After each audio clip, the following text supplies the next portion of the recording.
or MEO, as we like to call it. They're the group who studies, tracks, and helps us understand meteors entering Earth's atmosphere, as well as meteoroids and comets further out in space. So while most of us look up at the night sky for fun or curiosity, they're looking up to gather data and learn more about these space rocks. And their work also helps NASA in mission planning to protect people, spacecraft, and instruments from damage. We're here with you now because tonight is the peak of the Perseids Meteor Shower, one of the best annual meteor showers you could witness without any special equipment, just your eyes. But for those of you who aren't in good viewing locations, we've got you covered. During the stream, we are going to be looking at live views from one of our meteor cameras right here at Marshall, with several meteor experts joining us to talk about the science behind what you're seeing.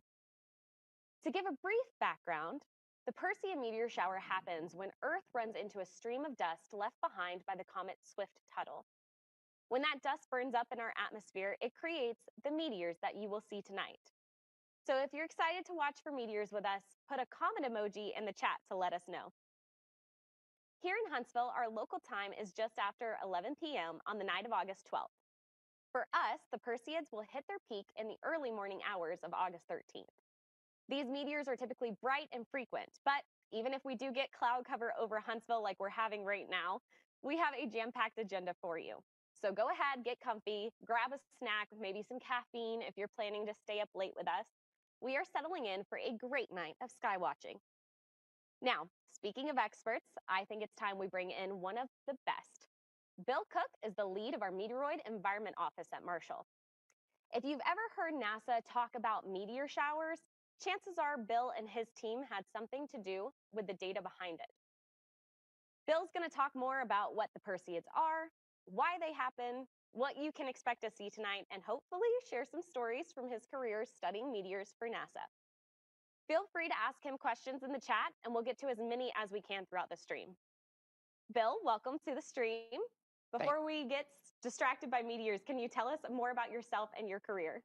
Oh, well, I've been doing astronomy ever since I was a kid. I was one of those young little nerds that like science. So, when I was growing up, I had chemistry sets and geology sets and telescopes and all sorts of things. And I just gravitated towards science. And when I got older, I decided, hey, I want to make it a career. So I went to college, got my degrees in astronomy, and ended up here in NASA. And I've been here at NASA doing meteor stuff for over 30 years now. That's amazing.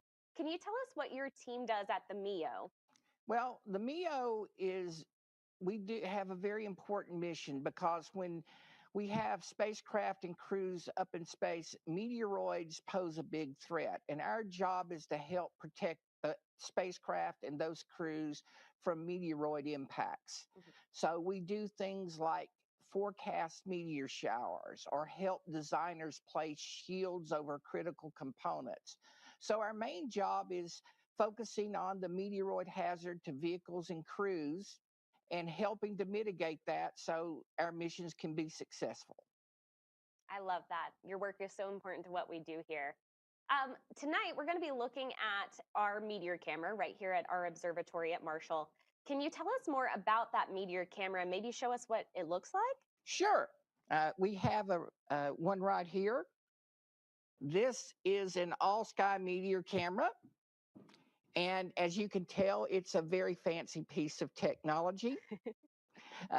It's basically got a low light level video camera here, and there's a protective dome over it. And the low light level video camera captures the meteors and sends a signal to a computer where software will go through that video stream and detect the meteors for us. And these type are all sky cameras. They see the entire sky, and they're specifically designed to observe bright meteors or fireballs, which are meteors brighter than the planet Venus. And we have, I think at last count, 15 of these scattered across the country, helping us monitor the night sky for fireballs. Awesome. I'm excited to get into looking at that a little later. Thank you so much, Bill. So now let's talk a little bit about what is coming up during this stream, because we have got a full night planned for you. Obviously, the main event is the Perseids, and we'll be keeping an eye on our meteor camera feed throughout the evening. Anytime something streaks across the screen, we'll try and pause to talk about it.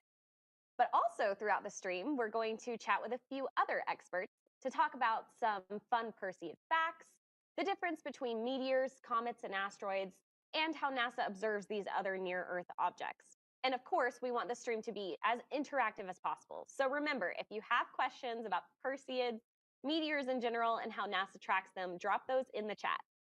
All right, let's pull up our meteor camera now and see what's happening above Huntsville.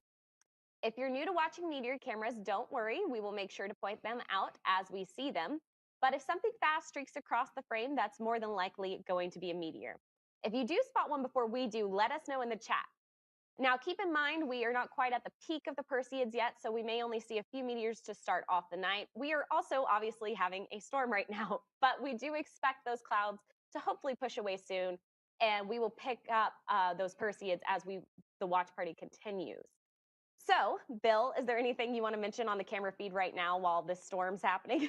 Yes, it's a perfect example of Murphy's Law. Whenever there's a peak of a meteor shower, it's going to cloud up on you.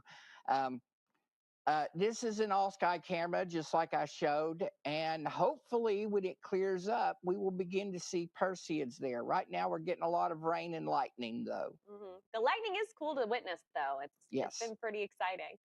While we're waiting for those clouds to clear, I'm going to ask you a few questions here. So, are these meteors that we're going to be seeing tonight all going to be Perseids? No, there'll be meteors from the sporadic background. In any night, you'll be able to see about 6 or 7 meteors an hour, and that's just due from junk we run randomly into. It's not associated with a meteor shower.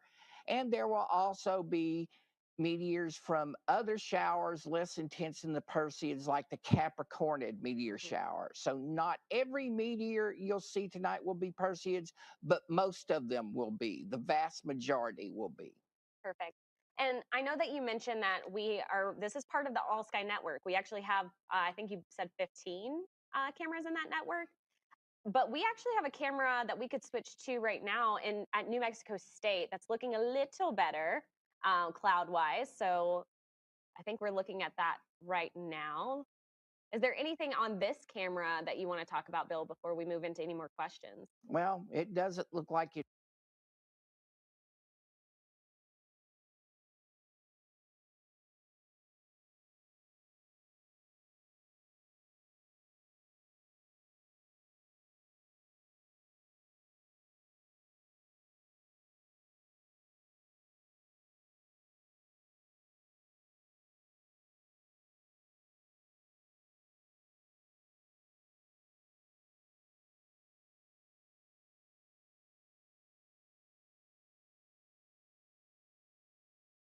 It's raining. There are a little bit of clouds there. But yeah, this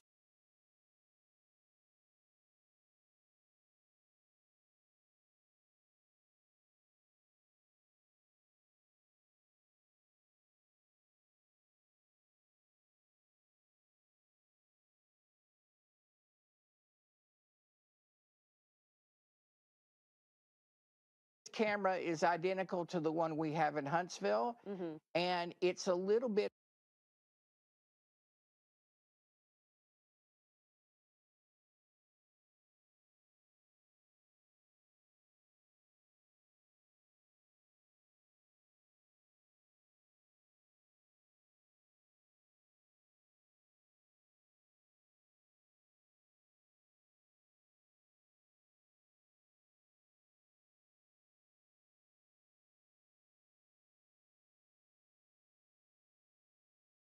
earlier in New Mexico. They're an hour later than we are in terms of time zone. So, things are just ramping up in New Mexico. It's about 10 o'clock there, and the Perseid radiant doesn't rise until about 11. So we're still waiting on meteors to start showing up in New Mexico. Perfect. Well, I'm seeing a lot of excitement in the chat. We love it, so keep it up. Now, our local peak time, like you mentioned, in Huntsville is around 4 a.m. So we still have a few hours before that high activity window. For viewers that want to watch the peak themselves, is that peak time the same for each time zone, Bill, or is it different? Yeah, the peak time is influenced by how high the radiant is in your sky, and it gets best about 4 o'clock in the morning, which is right before dawn begins. So uh, the peak time depends on how high Perseus is in your sky, and Mhm. that's about 4 a.m. local time, no matter where you are in the United States. Perfect. Well, speaking of local peak times, I'd love to know where our viewers are watching from. So let us know where you're watching from in the chat. And if you plan on going outside at any point tonight to see the Perseids for yourself, or maybe you already have seen some. The Perseids may be peaking tonight, but this shower has actually been active since late July. Is that correct, Bill? Yes, we started seeing Perseids in the meteor.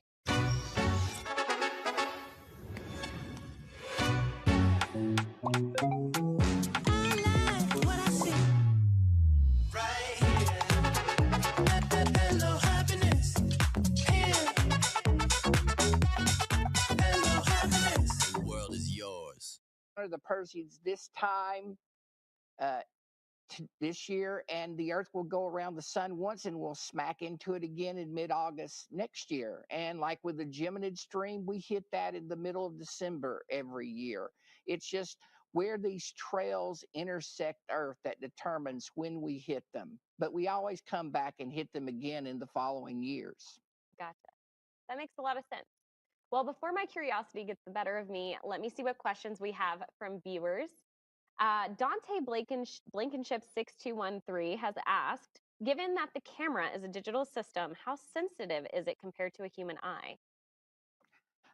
This camera can see fireballs, which are bright meteors about as bright as the planet Venus. We may get one about as bright as Jupiter. Your eye can detect meteors about, I would say, 30 times fainter than what these cameras can see. Now, we do have smaller cameras that can see faint meteors, but these all sky systems see only the bright ones. So your eye is more sensitive than this all sky camera system. Mm. All right. At Anna has asked, why is it called the Perseids? Because the radiant, the direction the meteors appear to come from, is in the constellation of Perseus. And meteor showers always take their name from the constellation that they appear to come from, where their radiant's located. So Perseids come from the constellation of Perseus, Leonids come from the constellation of Leo, Geminins come from the constellation of Gemini. So that's how meteor showers get their names. Gotcha. All right. I'll ask you one more. Why can't we see meteors during the day? Well, because it's too bright for them. But there are daytime meteor showers. We pick them up on meteor radars. And sometimes you do see meteors during the day. We do get very bright fireballs. There was one Uh-huh. over New England earlier this year in March that was very spectacular. So sometimes you do see in the day, they just got to be really bright to stand out against the bright sky. Hmm. I hope we get to see some fireballs tonight. I've been watching this meteor cam for a little bit. I haven't seen any myself, but I'm not the expert. Have you seen any, Bill? No. Okay, perfect. I was making sure that I wasn't missing any. Now, we've been talking a lot about meteors, and your team has meteoroid in the title. Can you explain the difference between a meteoroid, a meteor, and a meteorite? I Sure. know these are easy to get confused, so. Yeah, a meteoroid is a bit of rock and ice out in space. So the things we protect spacecraft and astronauts against are called meteoroids because they're out in space. Hmm. When that little bitty piece of rock or ice hits the atmosphere and burns up, it leaves a streak of light we call a meteor. Hmm. And that streak of light is the meteor. We don't call the little piece of rock and ice the meteor. It refers to the streak of light. And a meteor is the same thing as a shooting star. They're both the same thing.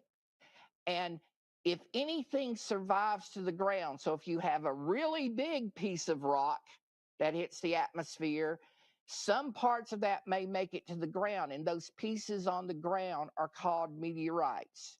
So in space, it's a meteoroid. When it hits the atmosphere and leaves a streak of light, it's called a meteor, and anything hitting the ground is a meteorite. I love that lesson. It's so crazy to me that we could see these meteors from so far away. But the Perseids do not produce meteorites. But I know some of our sporadic meteors can, and I think you have some meteorites to show us, right? Sure, we have a couple here. And yes, Ah, so if you will look, the meteorite on the left is from a very famous location. It's from Meteor Crater or Behringer Crater out in Arizona, near mhm. Winslow, Arizona, and it's an iron meteorite. So, Meteor Crater is about a kilometer across, and it's what happens when a a small asteroid, a large meteoroid hits the ground and made of iron. It excavated that big crater, and there are pieces of it, and that's a piece from Meteor Crater. It's an it's an iron meteorite. It looks kind of orangish. Mhm. And on the right is a piece of the Chelyabinsk meteorite, which hit the atmosphere back in 2013 and created a very brilliant fireball over Russia. And you can see it kind of looks like a piece of charcoal. Yeah. And it's not an iron meteorite, it's a stony. It's what we call Mm. an ordinary chondrite, which are very common. And like I say, if you saw this on the ground, it looked like a piece of charcoal. Yeah. You probably wouldn't think it was really unusual at all. But this is a piece of Chelyabinsk from Russia. That's amazing. Those are very cool, Bill. Thank you for bringing them in. If you're just now joining us, we are watching for Perseids on our Meteor camera. This view we have here is from New Mexico State University. But these Meteor cameras aren't just for our enjoyment. Bill, can you talk through what your office does with the data from these cameras? Yeah, so I mentioned one of our jobs is to generate meteor shower forecasts. And the data from these cameras help us verify those forecasts because if you produce a forecast, you want to know how well you did. So we take those forecasts and compare them to the data from these cameras and see how well we did. And we use that data to improve our next meteor shower forecast. So these cameras provide the data we use to validate our meteor shower forecast. Amazing. Well, I know Perseids are known for going fast. We've hopefully are going to see some tonight. So I feel like if I blink, I'm going to miss one. So I keep looking over at the camera that we have here. Is speed something you can track in your office? Like, can you tell how fast these meteors are actually going? And if so, how? Sure, because our meteor cameras are set up so that some of them are close enough, they're in clusters Mhm. that we can triangulate and measure their trajectories and speeds. So we can tell how fast they're moving, where they burn up, where they hit the atmosphere, all sorts of things about them. And in the case of the Perseids, we know they all move at roughly the same speed, which is 132,000 miles per hour. So pretty Wow. fast, even for meteors. Yes. You know what else is moving fast, Bill, is this chat. So I'm going to take a few more viewer questions while we're waiting for to spot some meteors. But keep an eye on that meteor cam for me, Bill. I don't want to miss any. So while we're watching, let's take Renee Claude 33345 has asked, "What is your favorite fact about meteors?" My favorite fact about meteors, NASA likes sending missions to other planets and asteroids and stuff, and studying them. Meteors are neat because they're like little pieces of the universe coming to us. Oh, I So love as that. they burn up in the atmosphere, we can study them. So I don't need a spacecraft to study meteors. I can just sit and wait for them to hit the atmosphere and Hmm. study them then. I love that answer. That's so good. I'll ask you one more. This kind of goes along with it, but what's the best meteor shower that you have ever seen? It would have to be the Leonid meteor storm of 2001. And people think the Perseids are great when you see about 50 per hour. And that in that meteor storm, there were over 2,000 meteors per hour. The sky Wow. was filled with fireballs. So the Leonid meteor storm of 2001 is the absolute best meteor shower I've ever seen. That's amazing. Well, thank you for answering those questions. I do have another question of my own here. The Perseids are famous for producing fireballs, like we've talked about. Can you explain what a fireball is and what makes a meteor classify as a fireball? Sure, a fireball is a bright meteor, and actually, technically, a fireball is a meteor brighter than the planet Venus. Mm. So, if there are any amateurs astronomers on the chat, uh, the fireball, it has to be brighter than magnitude -4. That's a fireball. And it's also the same as a bolide. You'll hear people talk about bolides. Bolides and fireballs are the same thing. Bolide just sounds fancier. Gotcha. Well, are something I know your team is very familiar with.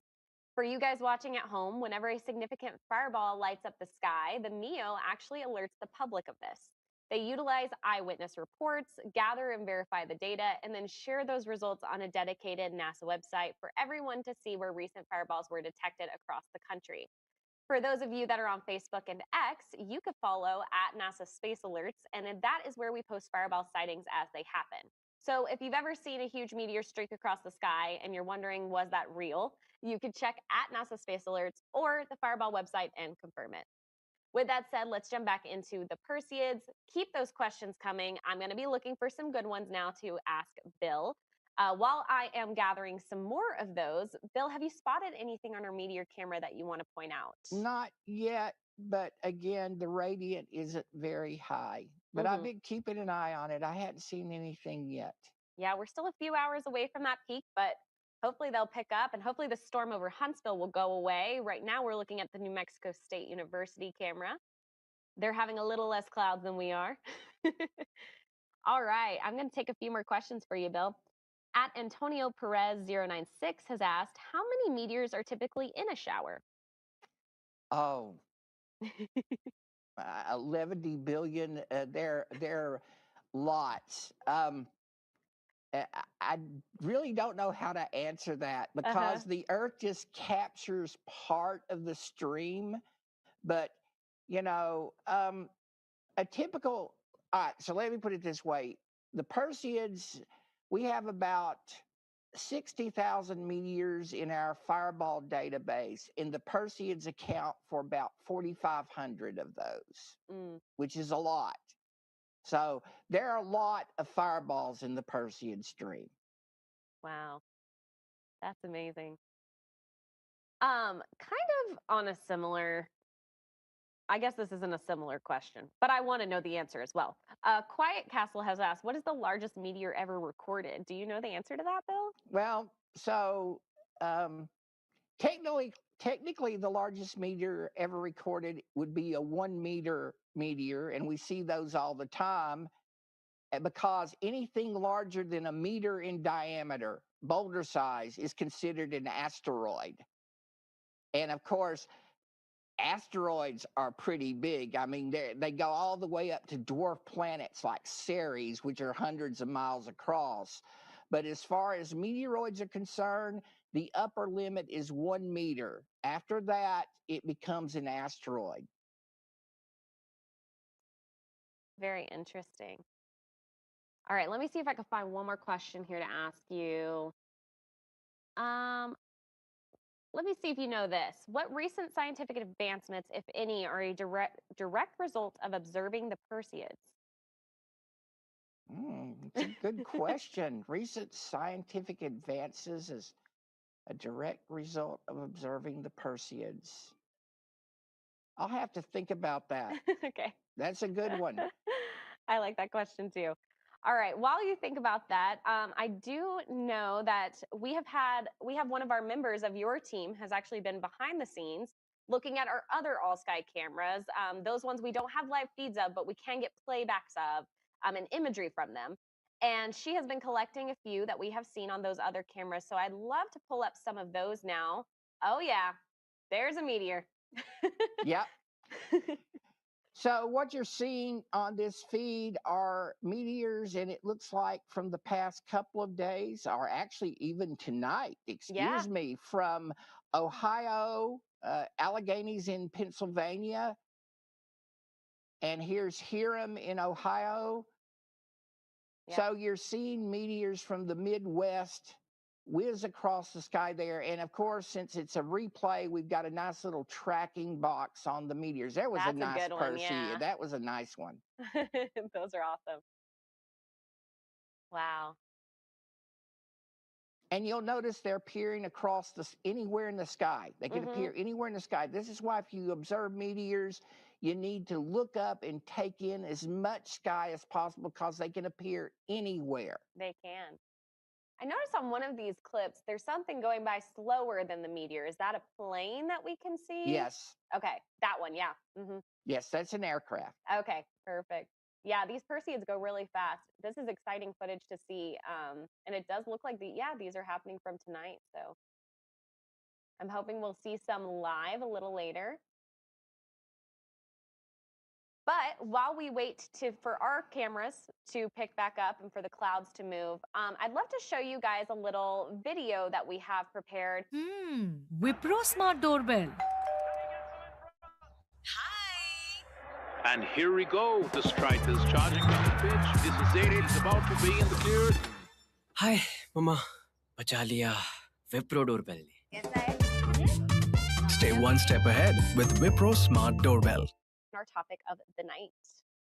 Perseids travel at about 133,000 miles per hour, 214,000 kilometers, which is faster than a bolt of lightning.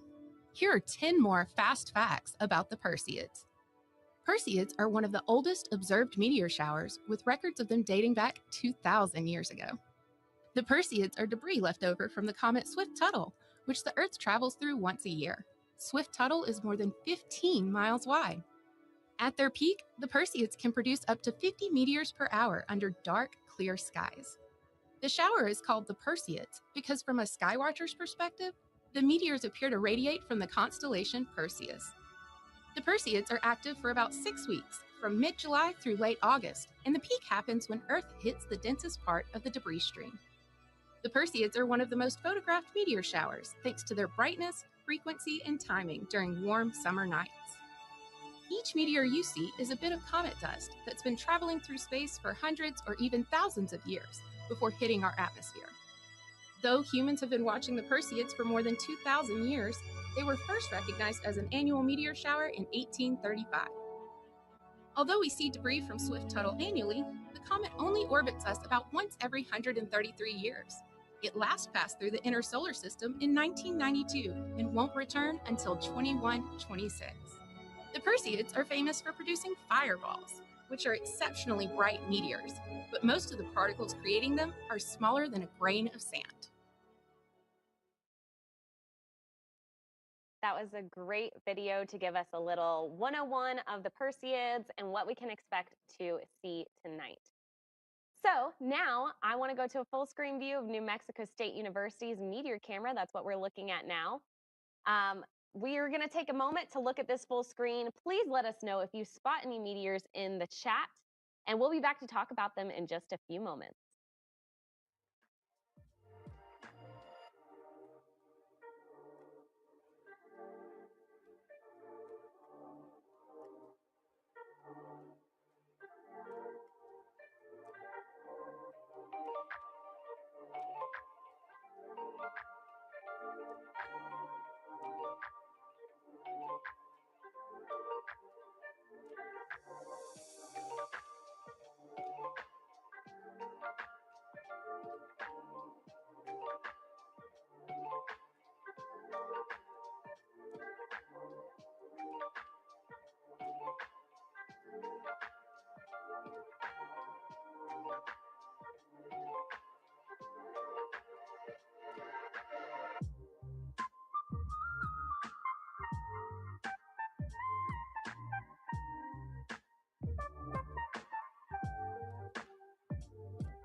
Cheesy flaming boss burrito. Rolling. Cheesy melting sides. Oozing. Slow aged chili sauce. Flaming. Jalapeno tang. Snapping. Zingy kicks. Poppin'. Crunchy tostada. Make some noise. Every bite, new surprise. Taco Bell cheesy flaming boss burrito. It hits different.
All right, you guys have been looking at a live view of one of our meteor cams at New Mexico State University. That camera is part of a system that we use here at NASA's Marshall Space Flight Center in Huntsville, Alabama, to look for meteors. My name is Alyssa Lee. I'm hosting this Perseids Watch stream tonight. I am the social media lead for Marshall, and we are so excited to have you joining us. But I think it's time that we introduce a very special guest now. We're going to see if we can tune back into our meteor camera a little later on tonight when we get some more those clouds out of the way, basically. But joining us now is someone that the MEO here at Marshall have worked with for literally decades. Dr. Peter Brown from Western University in Canada. Bill, who is the lead of our Meteoroid Environment Office, has worked with Peter since he was a graduate student writing his dissertation, which was actually on two of the most famous meteor showers out there, the Perseids and the Leonids. So when it comes to meteor showers, he's as expert as it gets.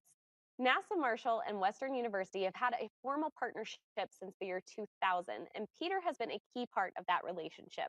The university operates Seymour, the Canadian Meteor Orbit Radar, which has been running since the late 1990s. Seymour is one of the world's primary meteor radars, and our teams share data constantly.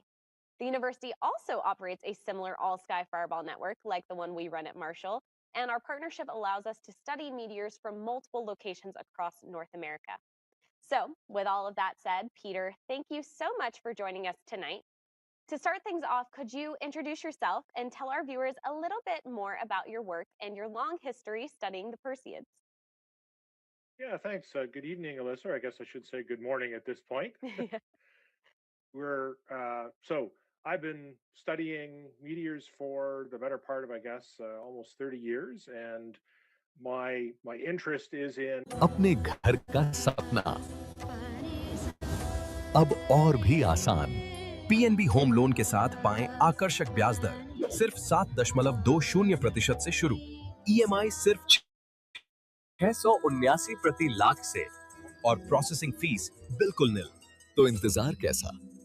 अपने सपनों को दीजिए अपना पता। Punjab National Bank, the name you can bank upon. and where they come from, how many there are, and generally, could they be a risk to spacecraft? And that's sort of where our work with NASA dovetails.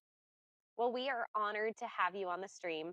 Not only are you incredibly respected for being a meteor scientist, but also a historian of sorts. Could you give us a little deep dive into the history of the Perseids? Yeah, the Perseids have a really rich history. We've been watching and seeing the Perseids for more than 2,000 years. Records go back at least that far. The Perseids were among the very first meteor showers in the early 19th century that were recognized as being annual showers, so showers that occur every year at about the same time. And they also have the unique distinction of being the very first meteor shower that was ever directly linked to a comet, in this case, comet, of course, Swift-Tuttle. And that was done in the mid 19th century when people were first seeing the Perseids from a couple of different locations, figuring out their paths in the atmosphere and their orbits. And they just happened to be doing that at about the time the comet Swift-Tuttle, was found in 1862 by two amateur astronomers in the U.S., Lewis Swift and Horace Tuttle. And so the Perseids have become kind of the granddaddy of all meteor showers, both because of its rich history going back a long ways and the time of the year it occurs. August, everybody's outside, everybody gets to see this very spectacular meteor shower, as long as it's, of course, dark and clear, which we have mixed amounts of that tonight. Exactly. One of my favorite things about the Perseids is how long humans have been watching them, and to know that we are observing the same sky right now that they did thousands of years ago is insane. If you had to pick one historical Perseid moment that stands out, whether that's a particularly active year or a record-breaking observation, what would that be? Yeah, so for me, I think the year I would pick would be 1993. There was a really big enhancement of Perseids in 1993, largely associated with the comet that returned the year before in 1992. Comet Swift-Tuttle returned in 1992. And that shower, I was fortunate enough to be in the south of France, got to see the shower for myself. It was amazing. There were thousands of people all over the countryside, and you could hear hoops and hollers as these bright meteors were lighting up the sky. And you could imagine it's just like what people would have seen 1,000 or 2,000 years ago when a comet came would come by in the same way. So really an amazing view, and it was an incredible year to see so many of these and get so much data, understand how the meteors relate better to the comet. Wow, I love that. Now, for people who might have just hopped onto the stream and have no clue why we're watching this meteor shower, can you tell us what makes the Perseids so special and why they tend to be a favorite meteor shower for both scientists and casual skywatchers? Yeah, so the Perseids are special on so many levels. So for everyday people going out and looking at the meteors, uh, they occur at a perfect time of the year, mid-August. Everybody's outside. It's often quite warm. The meteors, the geometry is such that you can see them really well in the northern hemisphere. So it's great for North America and Europe. They're also important for scientists because Swift Tuttle is one of the largest comets that goes close to the Earth. So it's a real chance for us to understand and see debris that's released from this comet and how it's evolved over time. And it's also important from a hazard perspective. There's a lot of these things hitting the upper atmosphere at very high speeds.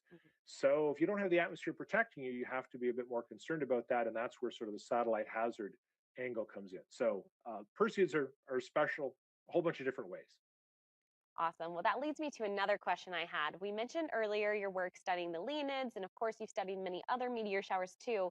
Since tonight is all about the Perseids meteor shower, is there anything visually distinct about the Perseids compared to those other meteor showers?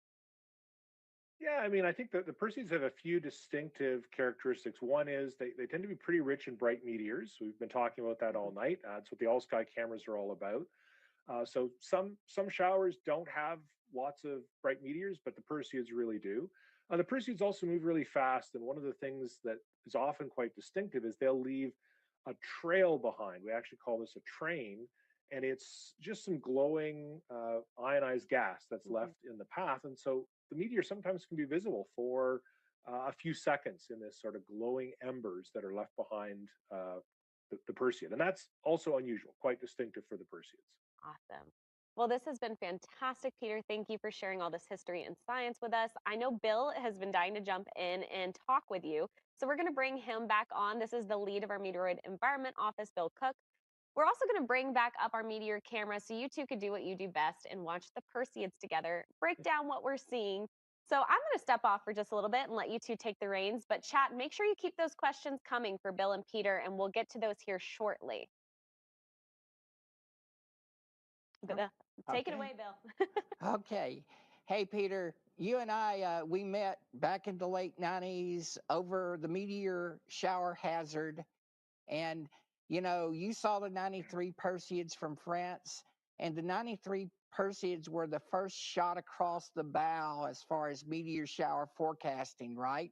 We had a shuttle mission delayed that year because no one was able to forecast meteor showers, which I think started you on your dissertation later on down the road, right? You had to get it done before the Leonid storms, right?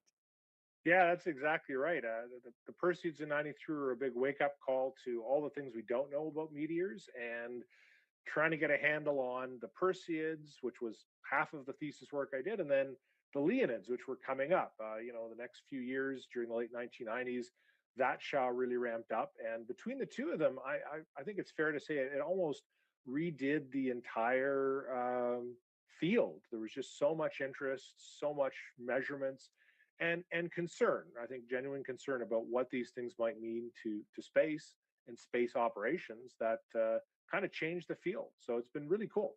Yeah, and when you look at the effects of meteor shower on spacecraft in general, the risk is small compared to the ever-present sporadic background, right? We worry more about the stuff that's always there than the Perseids or the Leonids or whatever. But the Perseids, I guess, they're the responsible for the most satellite anomalies in at least one case of potential satellite kill, right?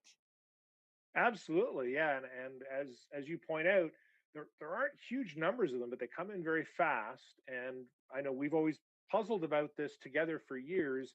Why are the Perseids apparently such a hazard to spacecraft? And of course, perhaps their speed, something else going on, but it is a puzzle. But yeah, the Perseids. I don't want to say the Perseids are satellite killers because that's probably being a little overly dramatic, but they do seem to be associated with a lot of anomalies on satellites, and yeah, it remains a mystery. Yeah. And, tonight, you and I, unfortunately, I understand up in Western, it's cloudy. We're cloudy here in Yeah. Huntsville. The clouds are breaking here, it looks like, looking at the camera feed. But if we want to look ahead to the future, you know, tonight's a normal Perseid shower, right? The activity levels we expect normal. What can we expect from the Perseid, say, over the next, say, 4 to 5 years? We have an outburst coming up, right? Yeah, we do. Particularly 2028 looks like we're going to get close to some old trails that Swift Tuttle left behind. And particularly in 2028, looks like that may produce a pretty strong outburst. And really, these outbursts are tempered by, how much material is close to the Earth from the most recent passage of the comet. And then there's also the tugs that Jupiter and Saturn make on the material. So there tend to be these sort of 11 and 30-year periods, and then 133-year period from the comet. And so 2028 is sort of the next time we're going to see one of these trails get really close to the Earth. And so that's going to be a really good Perseid year. Moon won't be quite as good as this year, but it still should be quite a show. Yeah. So maybe the rates will double in 2028, do you think? Yeah, I think that's a pretty reasonable thing. And certainly, 1993, I remember the rates were about triple normal. So double would be quite a show. Yeah. So, um, going back to the Perseids there, in your observations of the Perseids, maybe 93 or recent years, is there a spectacular Perseid fireball you remember? Perhaps one with a very persistent train? Yeah, so actually the most spectacular one I saw, maybe the most impactful one, was just as we were setting up in 1993 in the south of France for that really big meteor shower. There was a really bright, almost as bright as the full moon Perseid. And what was strange is we actually had set up some equipment to try to detect electromagnetic emission from from fireballs, and that one popped. It actually produced a pop in our equipment, and we've been studying that event for years. That was sort of the most strange fireball. We still don't quite understand exactly what was going on, but it was definitely one to remember. Yeah. And the Perseids weren't always known as the Perseids. This shower had another name centuries ago. What was the story there? Yeah, so there's a sort of a tale that the Perseids happened at a time when there's a Christian saint, Lawrence, and Saint Lawrence was put to death about the time of the peak of the Perseids, about 2,000 years ago. So the story is that, in the 19th century in particular, people began referring to the Perseids as the tears of St. Lawrence. And it really wasn't until the 19th century that we recognized the Perseids sort of in their modern form. And so, that far back, the Perseids were associated with other things, and the Feast of St. Lawrence was one of those associations. Yeah, and we often joke and refer to this time of year, the Perseid peak, as meteor Christmas. And Yes, and that's because Mother Nature gives us a present as far as the number of meteors, would you think? absolutely. I mean, you pointed out, when you look at all the meteors we captured. Harvest Gold Atta Bread, आपके breakfast की smart choice. 12th, I mean, that's 20 or 30% of all the bright meteors we see in a year. It's amazing. It really is like a gift from heaven. Yeah, well, uh, we're not having much luck in the camera here, but I understand from the chat, people in Ohio are having some luck with meteor sightings. So, Yeah. congratulations. I wanted to cut in here, Bill and Peter, because I have been also keeping an eye on the chat. I've been noticing, yes, the Midwest is getting a lot of meteors, it seems. Since we have clouds, there's actually a chat question in the chat that pertains to that, and they want to know, are the meteors visible through the clouds? It depends on how thick the clouds are, right, Peter? So a really bright fireball, if the clouds are thin, you might see them. But in general, no, you can't see meteors through clouds.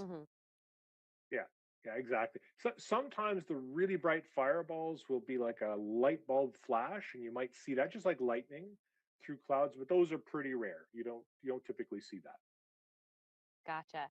Well, here's a good question for Peter. How do we know that the Perseids have been watched for 2,000 years? Yeah, it's a great question. So people have gone back and looked at ancient uh, Chinese and Japanese and Middle Eastern records. And we've been looking basically in those records for accounts of stars falling from the sky at about the time you might expect them from the Perseids. Now, 2,000 years ago, the Perseids occurred in July. So you have to do a little bit of a time shift there. But we do find these fairly regular reports at the time you'd expect the Perseids. And we know the Perseids are an old shower, and we know Swift-Tuttle's a big comet. So it stands to reason there's probably been quite a lot of material reaching the Earth for that period of time, and that's how we make the association. Awesome. All right, let me pick another one out here. I saw someone say we went from Moonjoy to Meteor Christmas. Love that. That's a good one. Has the Swift-Tuttle comet ever been sampled before? What is known about it?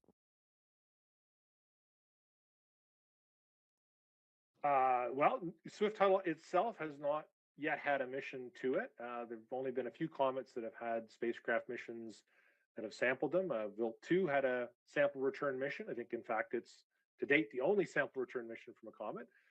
But we do get to sample Swift-Tuttle every time the Perseids burn up in the atmosphere. We can actually break the light up into its constituent colors and get a spectrum, and we can tell what sort of elements are present. We see bright lines of emission from magnesium and sodium and calcium and iron, and it tells us something about what they're made of. So we do kind of get to sample it, but a little indirectly. I love that.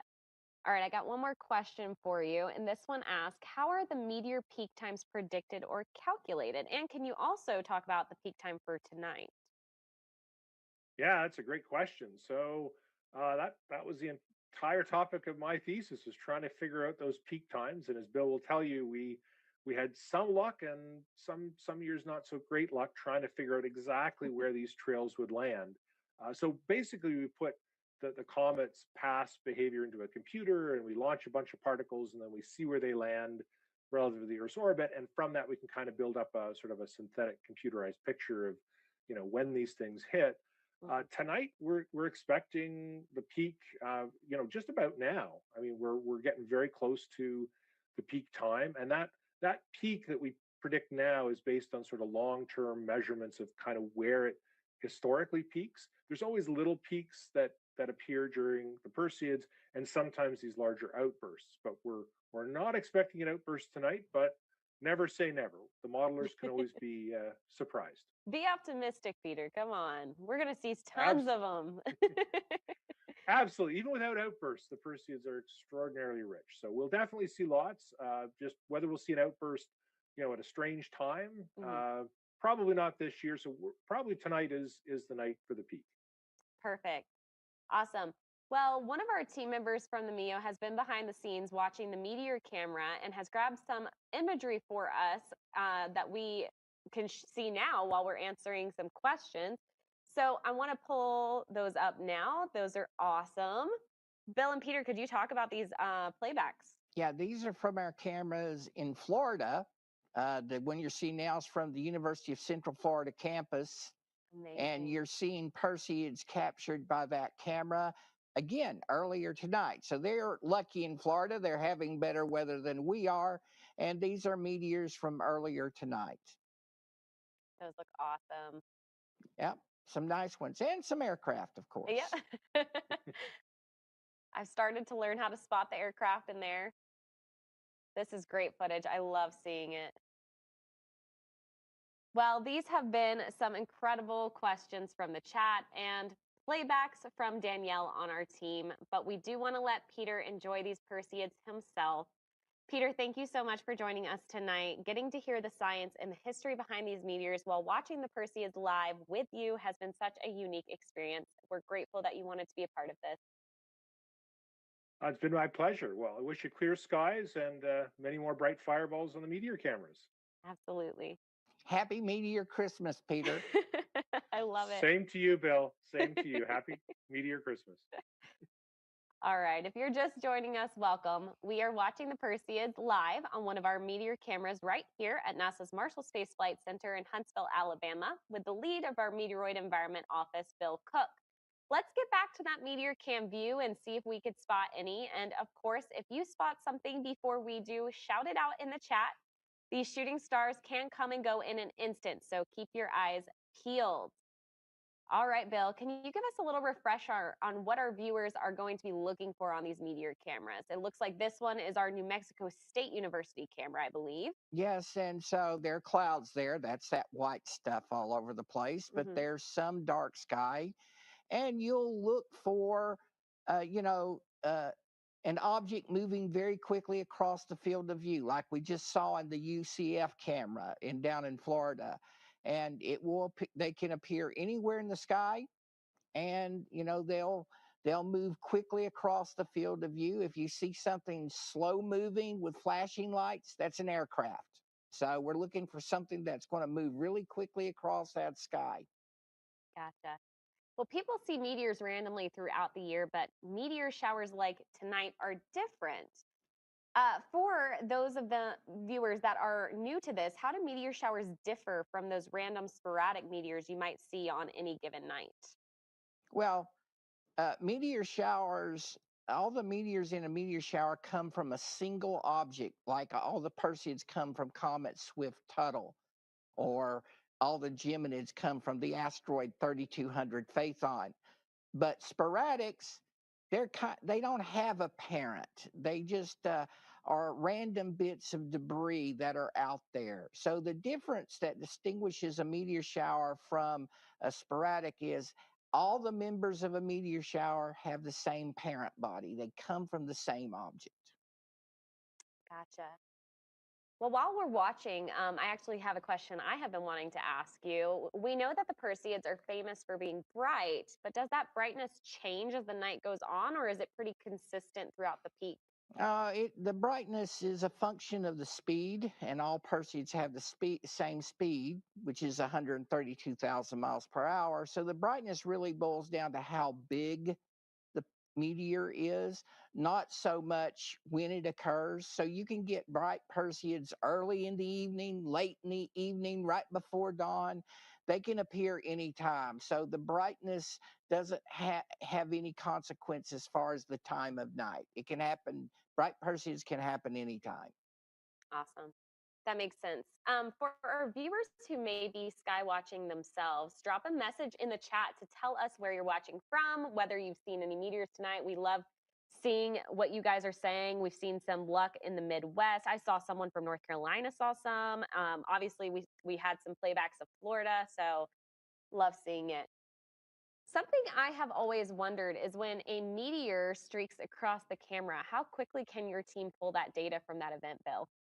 If we know it happens, we can pull it almost instantaneously. Our cameras generally upload data every 30 minutes. So usually we know about meteors within a half an hour. But if we happen to be watching a camera feed and see it, we can pull that information immediately afterwards. Awesome. I love that half the magic is in the real-time excitement and the other half is in the science that you guys do afterwards. Speaking of the work that your team does, we actually have a video prepared to show you guys an inside look into the Automated Lunar and Meteor Observatory, or as we like to call it, the Alamo, where Bill and his team observe these meteors from right here at NASA's Marshall Space Flight Center in Huntsville, Alabama. So let's watch that now. For 20 years, a stargazing outpost at NASA's Marshall Space Flight Center in Huntsville, Alabama, has been quietly scanning the sky. This is the Automated Lunar and Meteor Observatory, better known as the Alamo. What began in 2006 as a new outpost for lunar impact monitoring has grown into one of NASA's most consistent sources of information about meteors, meteoroids, and the dynamic environment beyond Earth. The observatory saw its first light in March of 2006 and has spent 2 decades supporting NASA's Meteoroid Environment Office. These observations help researchers better understand the hazards spacecraft and astronauts may encounter beyond Earth's atmosphere. The Alamo includes 2 domes, a 15-meter observation tower with roll-off roof, and an operations center. Every part of this facility is built for precision. Automated systems that scan the moon for tiny flashes, sensitive cameras that capture meteors streaking through Earth's atmosphere, and an operations center where experts can review each burst of light. In the last 2 decades, the observatory has recorded hundreds of lunar impacts, including flashes bright enough to reveal newly formed craters. Each detection helps scientists better understand the risks spacecraft and future astronauts may face as they venture beyond low Earth orbit. The Alamo facility also helped launch networks of all-sky cameras that track fireballs across the United States, and more recently joined a global network of instruments collecting meteor data around the world. These observations allow researchers to map meteoroid paths,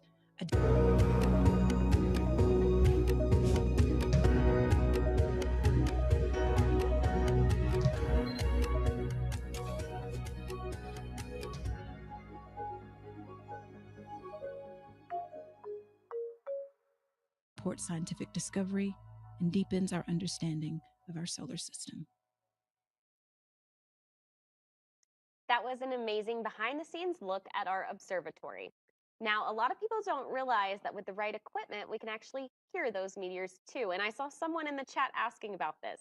This is a phenomenon called meteor scattering, and it creates a sound we call a meteor ping or echo that we can hear with radio equipment.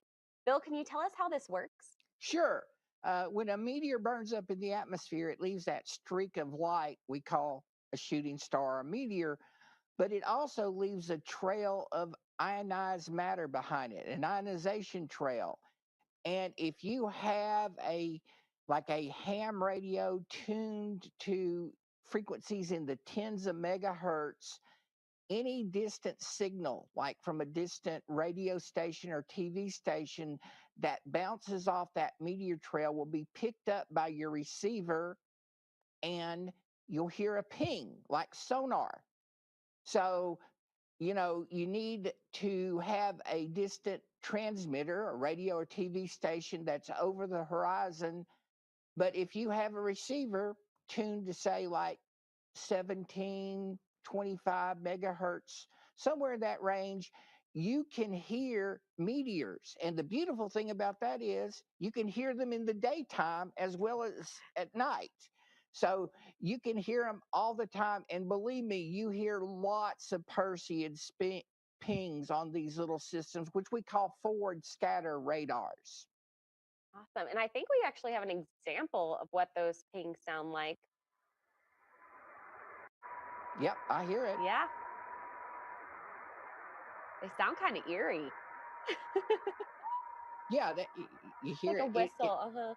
it's just like a submarine, sonar from a destroyer looking for a submarine. But a lot of amateurs will actually count meteors and provide data to scientists, and this helps us establish the intensity of the shower because you can count meteors in the daytime with this setup. Very cool. If somebody wanted to listen to these meteor pings at home, how would they do that? Well, you would need a receiver.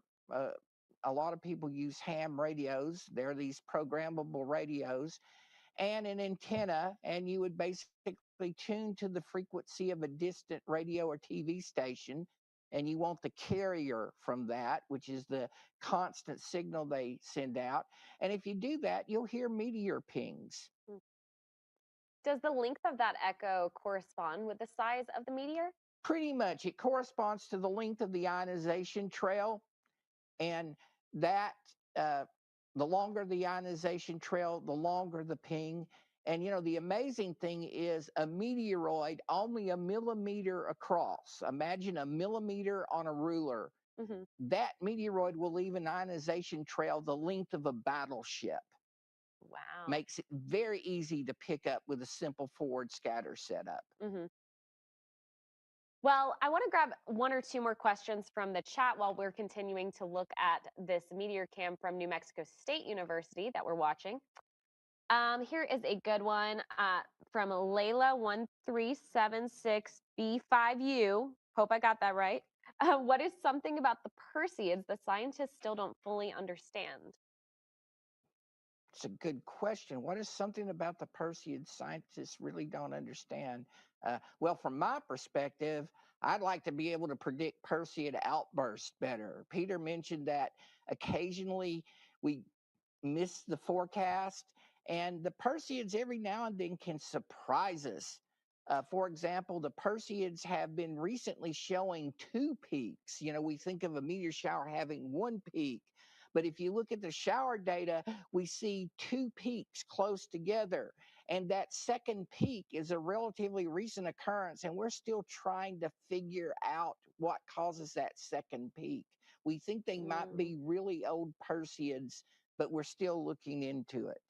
Gotcha. All right. We have another question asked by Jessica that says, why does the brightness change as it moves across the sky, going from dull to bright to dull/invisible again?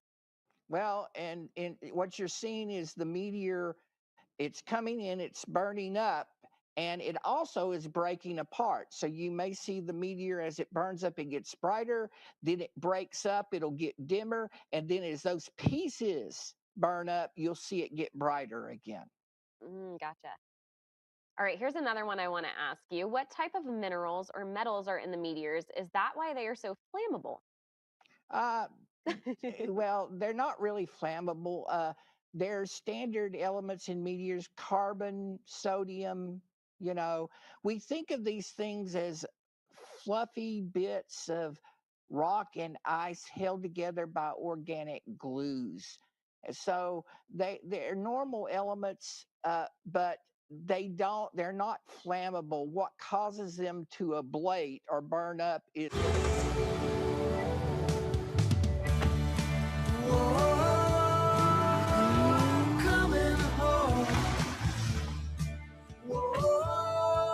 the same boldness on design. Nissan Tecton, Dad. Truly unmistakable. And I have seen some asking about the International Space Station. So I know that astronauts aboard the International Space Station occasionally report seeing meteors. And we have tons of images taken by our astronauts of the ones that they have been lucky enough to capture. We're going to bring one of those images up now. That is one of my personal favorites from the Perseids meteor shower in 2011, captured by NASA astronaut Ron Guerin. I absolutely love this one. I think you've seen this one before, Bill. Oh, I love ISS because there are no clouds. Yes. You know, that's great. And the other thing is, on Earth, we have to look up to see meteors. The ISS astronauts look down. It's a totally different perspective. Absolutely. And we have a lot of connections to the International Space Station here at NASA's Marshall Space Flight Center. We have a team called the Payload Operations Integration Center, is where they work here at Marshall. And they do the science on board the International Space Station. They help monitor that science that goes on there. They're basically our mission control for the science conducted on the orbiting lab. They work around the clock to make sure experiments aboard the space station run smoothly. And they help astronauts gather images like this, which is absolutely amazing.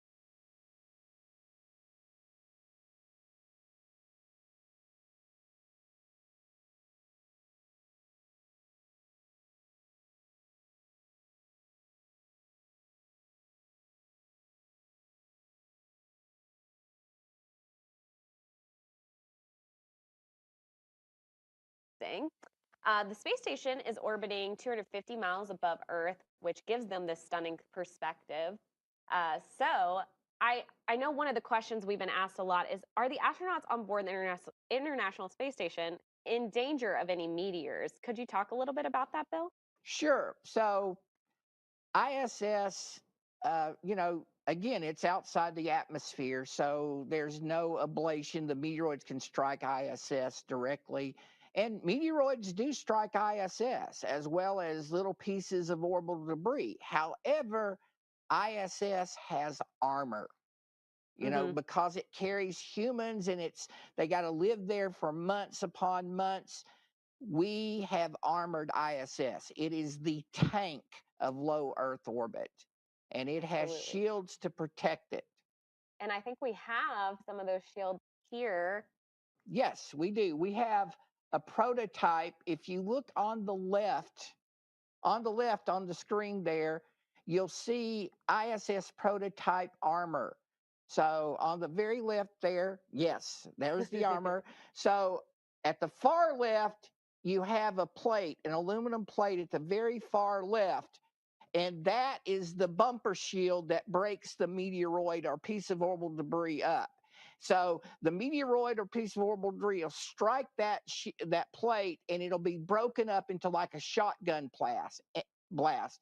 And then in between those plates, you have Nextel Kevlar, like in bulletproof vest, that will stop that shotgun blast or most of it.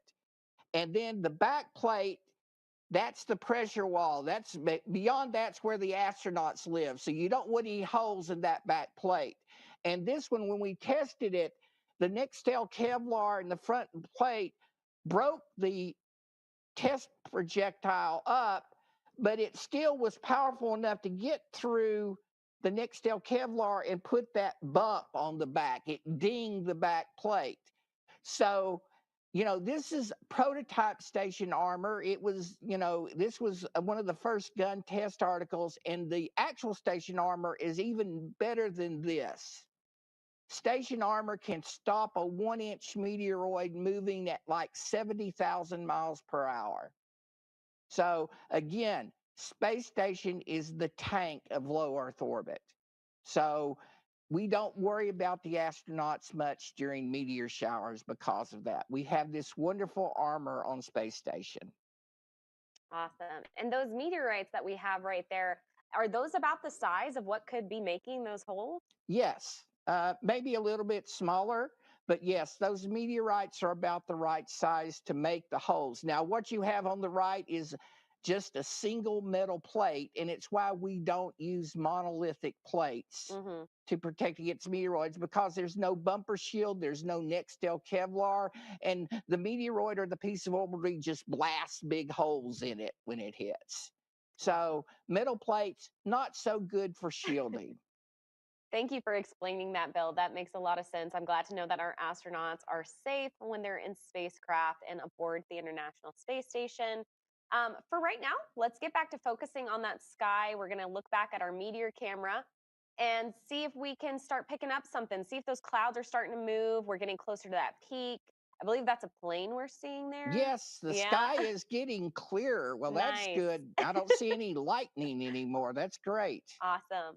Well, I'd love to make this full screen so that you guys can really focus on the sky. Please let us know if you spot anything. Put it in the chat. We don't want to miss a single meteor. We're going to leave this full screen for a little bit, and we'll be back with you in just a second.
That was some great sky watching from all of you. I was keeping an eye on the chat to see what you guys were spotting, and I'm seeing a lot of great questions in there as well.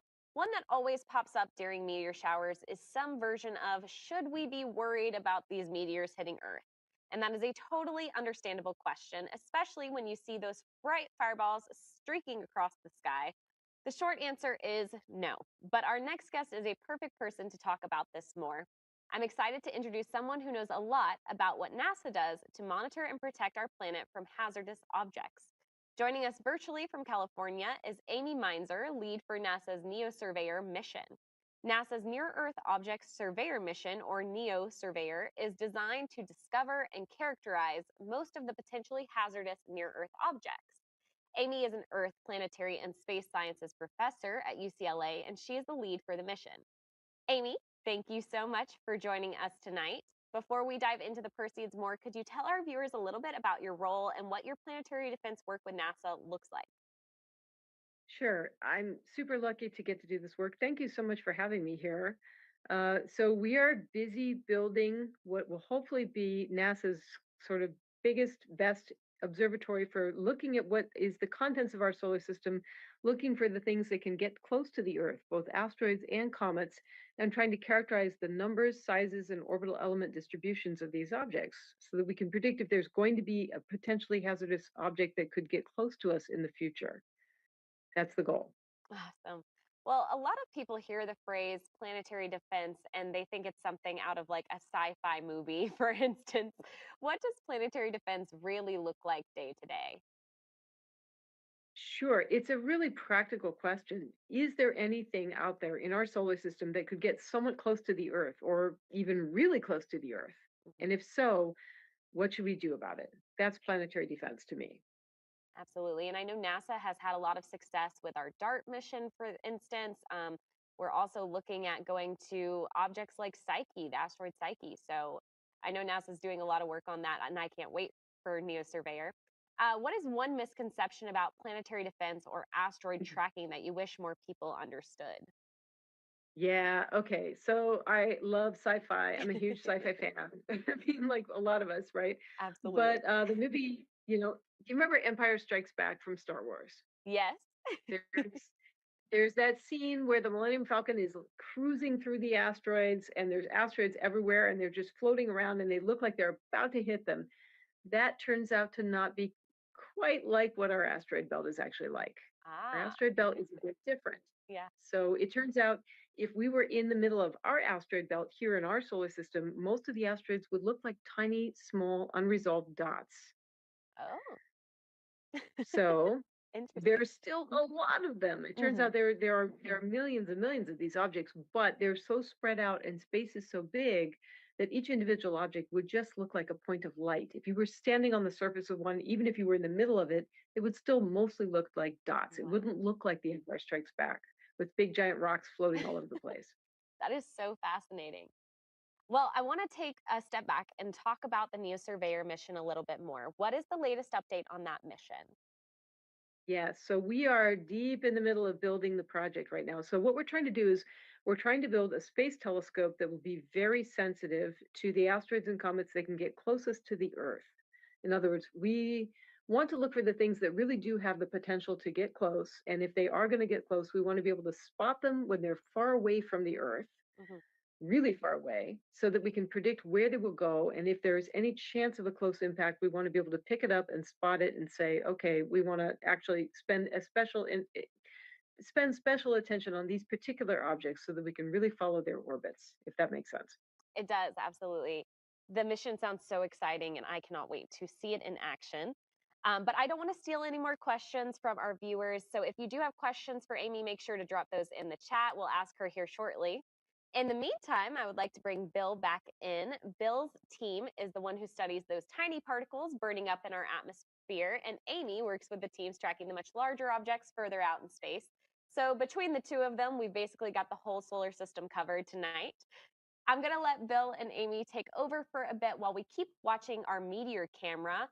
We're going to cut between the Huntsville, Alabama camera and that New Mexico State camera. So Bill and Amy, I'd love to hear from the two of you about how your worlds overlap, how meteors, meteor showers, near Earth objects all fit into NASA's bigger effort to understand and monitor our cosmic neighborhood. So, Bill, take it away.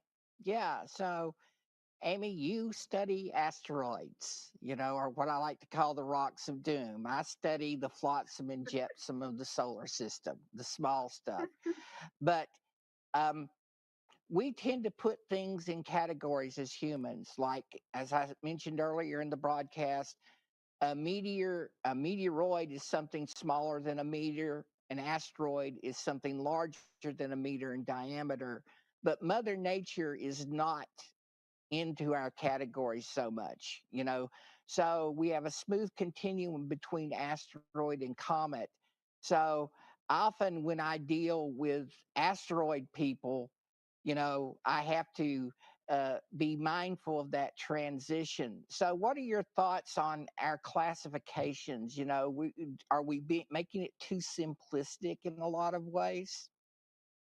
I think that's really wise words. I mean, nature makes these little bits of leftovers from when our solar system first formed, and some of them are as big as mountains, others as small as tiny, tiny dust grains, or even, maybe a rice grain if it's really a bright meteor, right? I mean, so nature doesn't really care about how we as humans label all of the things that she makes. And if you happen to be a bit of a larger piece, maybe we'd call you an asteroid. But if you're a really tiny piece, we might call you a meteor. And if you happen to land in the Earth's atmosphere and then make it all the way to the ground, we'd call you a meteorite. But it's the same thing at its core, right? I mean, these are fundamentally the same objects. It's just how do we as humans classify them based on the phenomena of what has happened to them as they encounter the Earth. How do you feel about that? I think that's very true. What interests me, I guess, is that even when it comes between asteroids and comets, we think of asteroids and comets being fairly distinct, but we have things called active asteroids that look comet-like, and we have dead comets that look asteroid-like. So it can get really confusing trying to figure out what's what and putting it in our nice, neat little boxes. I feel that so much. I feel like that's the essence of it. Probably a while ago, we used to think, okay, there were these objects called asteroids that occupy certain orbits, and then these completely separate objects that are comets, and ne'er the two shall encounter, ne'er the two between. But it turns out now, I think it's safe to say there is a spectrum between comets and asteroids, where asteroids would be things that are more rocky or metallic dominated, and the comets being things that have more volatiles, to use the term, ices, basically, kind of the dirty snowballs of the solar system. But there's everything in between. We've got things that are called active asteroids, as you mentioned, that look like they are normal asteroids from their orbital perspective, and yet they sprout tails like a comet. So that's really strange. And on the flip side, you have things that look completely asteroidal, meaning no sign whatsoever of cometary activity, but they have orbits that look like comets. So I feel like, to me, that means the solar system is a much more complicated place with a more kind of a graduated continuum of objects that range from the rocky asteroidal material to the more volatile rich stuff that we would call comets. And there's sort of everything in between. I don't know. How do you feel? What do you think about that? Yeah, Mother Nature is just not very respectful of our categories. It would be nice if she was, but she's not. So it can get a bit confusing, certainly. Um, you are, leading Neo Surveyor, and Neo Surveyor is in part. Arose in part because NASA has a requirement from Congress, right, to save us from rocks of doom. So, what is Neo Surveyor going to help us with as far as our congressional mandate for NASA? What is it designed to look for? Yeah, I mean, so when I started this particular project, I thought, well, we know where all the asteroids are in the solar system. Surely we know, because it's we're so advanced in technology, we can see galaxies at the furthest edge of the solar system. So surely we know where all the asteroids are. But it turns out that's not quite true. We know where a lot of the very largest asteroids are, and we know where Some of the smaller asteroids are, but we actually don't know where the majority of them are. And that turns out to be a mandate from Congress because I think at some point Congress recognized that it's in the public interest for us to just know what's out there. So the objective of this project is to fill out our understanding of the asteroids that are large enough to cause what I would call severe regional damage to the Earth, and make sure that we know where they are, what their orbits are like, can we track them into the future, and basically have secured them so that we know where these objects are likely to go and if they have any particular chance of having a close encounter with the Earth. That's the primary objective of the project. And how big an asteroid can cause reasonable regional damage on the Earth? Because, we had Chelyabinsk back in 2013. It was a 20-meter diameter asteroid, and it created a 500 kiloton explosion right above Chelyabinsk, Russia. So how big an asteroid causes regional, I keep wanting to say reasonable, but regional damage? Yeah, I mean, of course, it's a little bit of an estimate, admittedly, but we know from the Chelyabinsk object that at 20 meters, this is an object that broke a lot of windows, but that was kind of all that happened. So we know from Meteor Crater in Arizona, which we think was created by something that was about 50 meters across, that now you produce a crater and a fairly large one. We know that's sort of the lower bound of what we really need to worry about. I would say, based on a lot of studies that have been done, about 100 plus meters, 100 to 200 meters is sort of the range where it's not a good day if that happens. We would really like to know where the majority of those objects are, and we want to be sure that they have no chance of impacting the Earth in the next century. And if I recall correctly, those studies basically showed that uh, if a 100-meter asteroid enters the atmosphere, it would still be broken up by the atmosphere, provided it was stony. So you would only have pieces hitting the ground. It would not survive to the ground intact. Is that correct?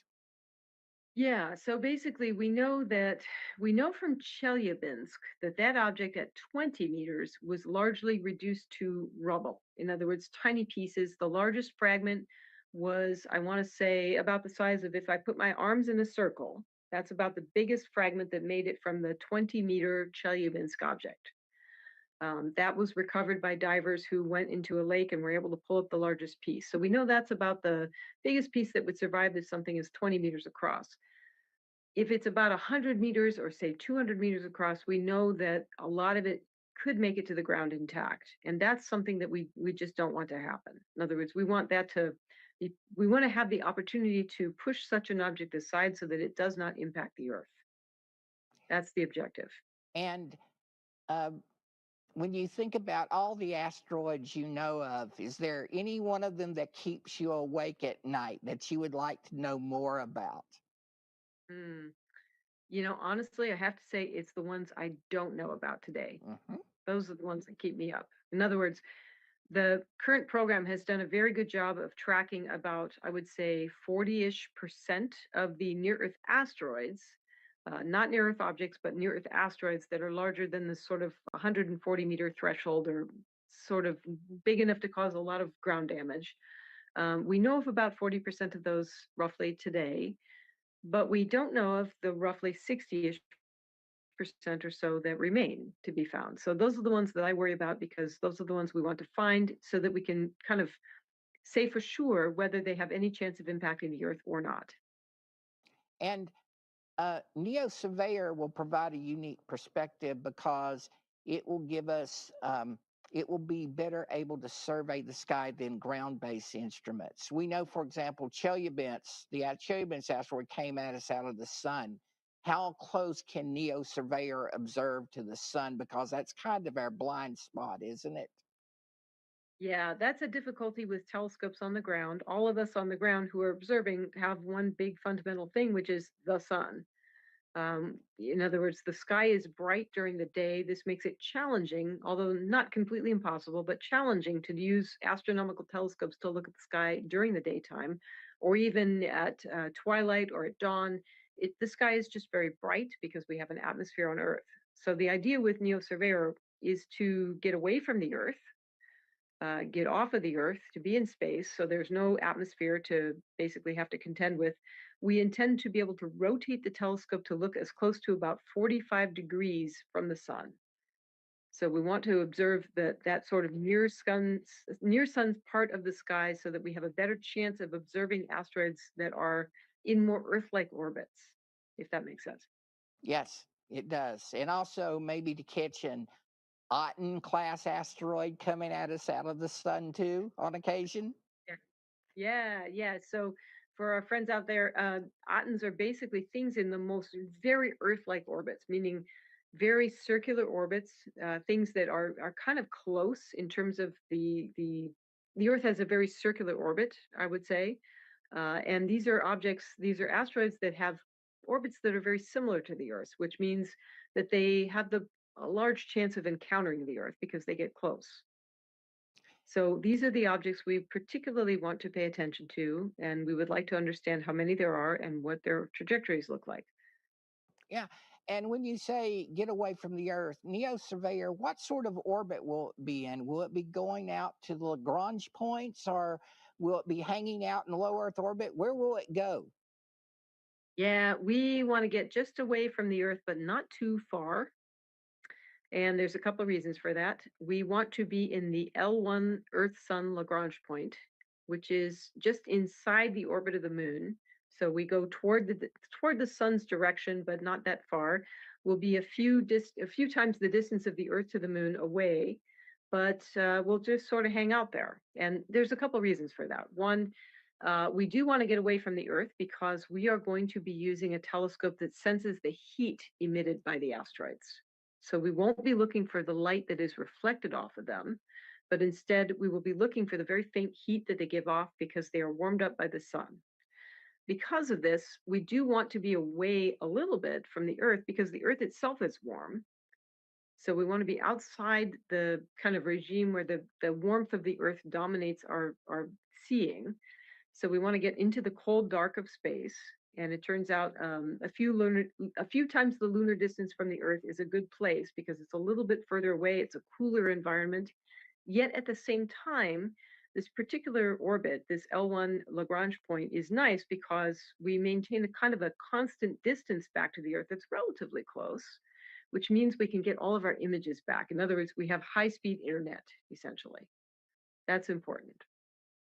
Okay. All right, Bill, I'm going to cut in here because I have seen a lot of good questions in the chat that I want to ask you guys. Before I get to that, though, I wanted to mention that a lot of folks are saying that they're seeing clouds, but we do have some people in Ohio, Michigan, and Texas I've seen that are seeing some meteors tonight, so that's really exciting.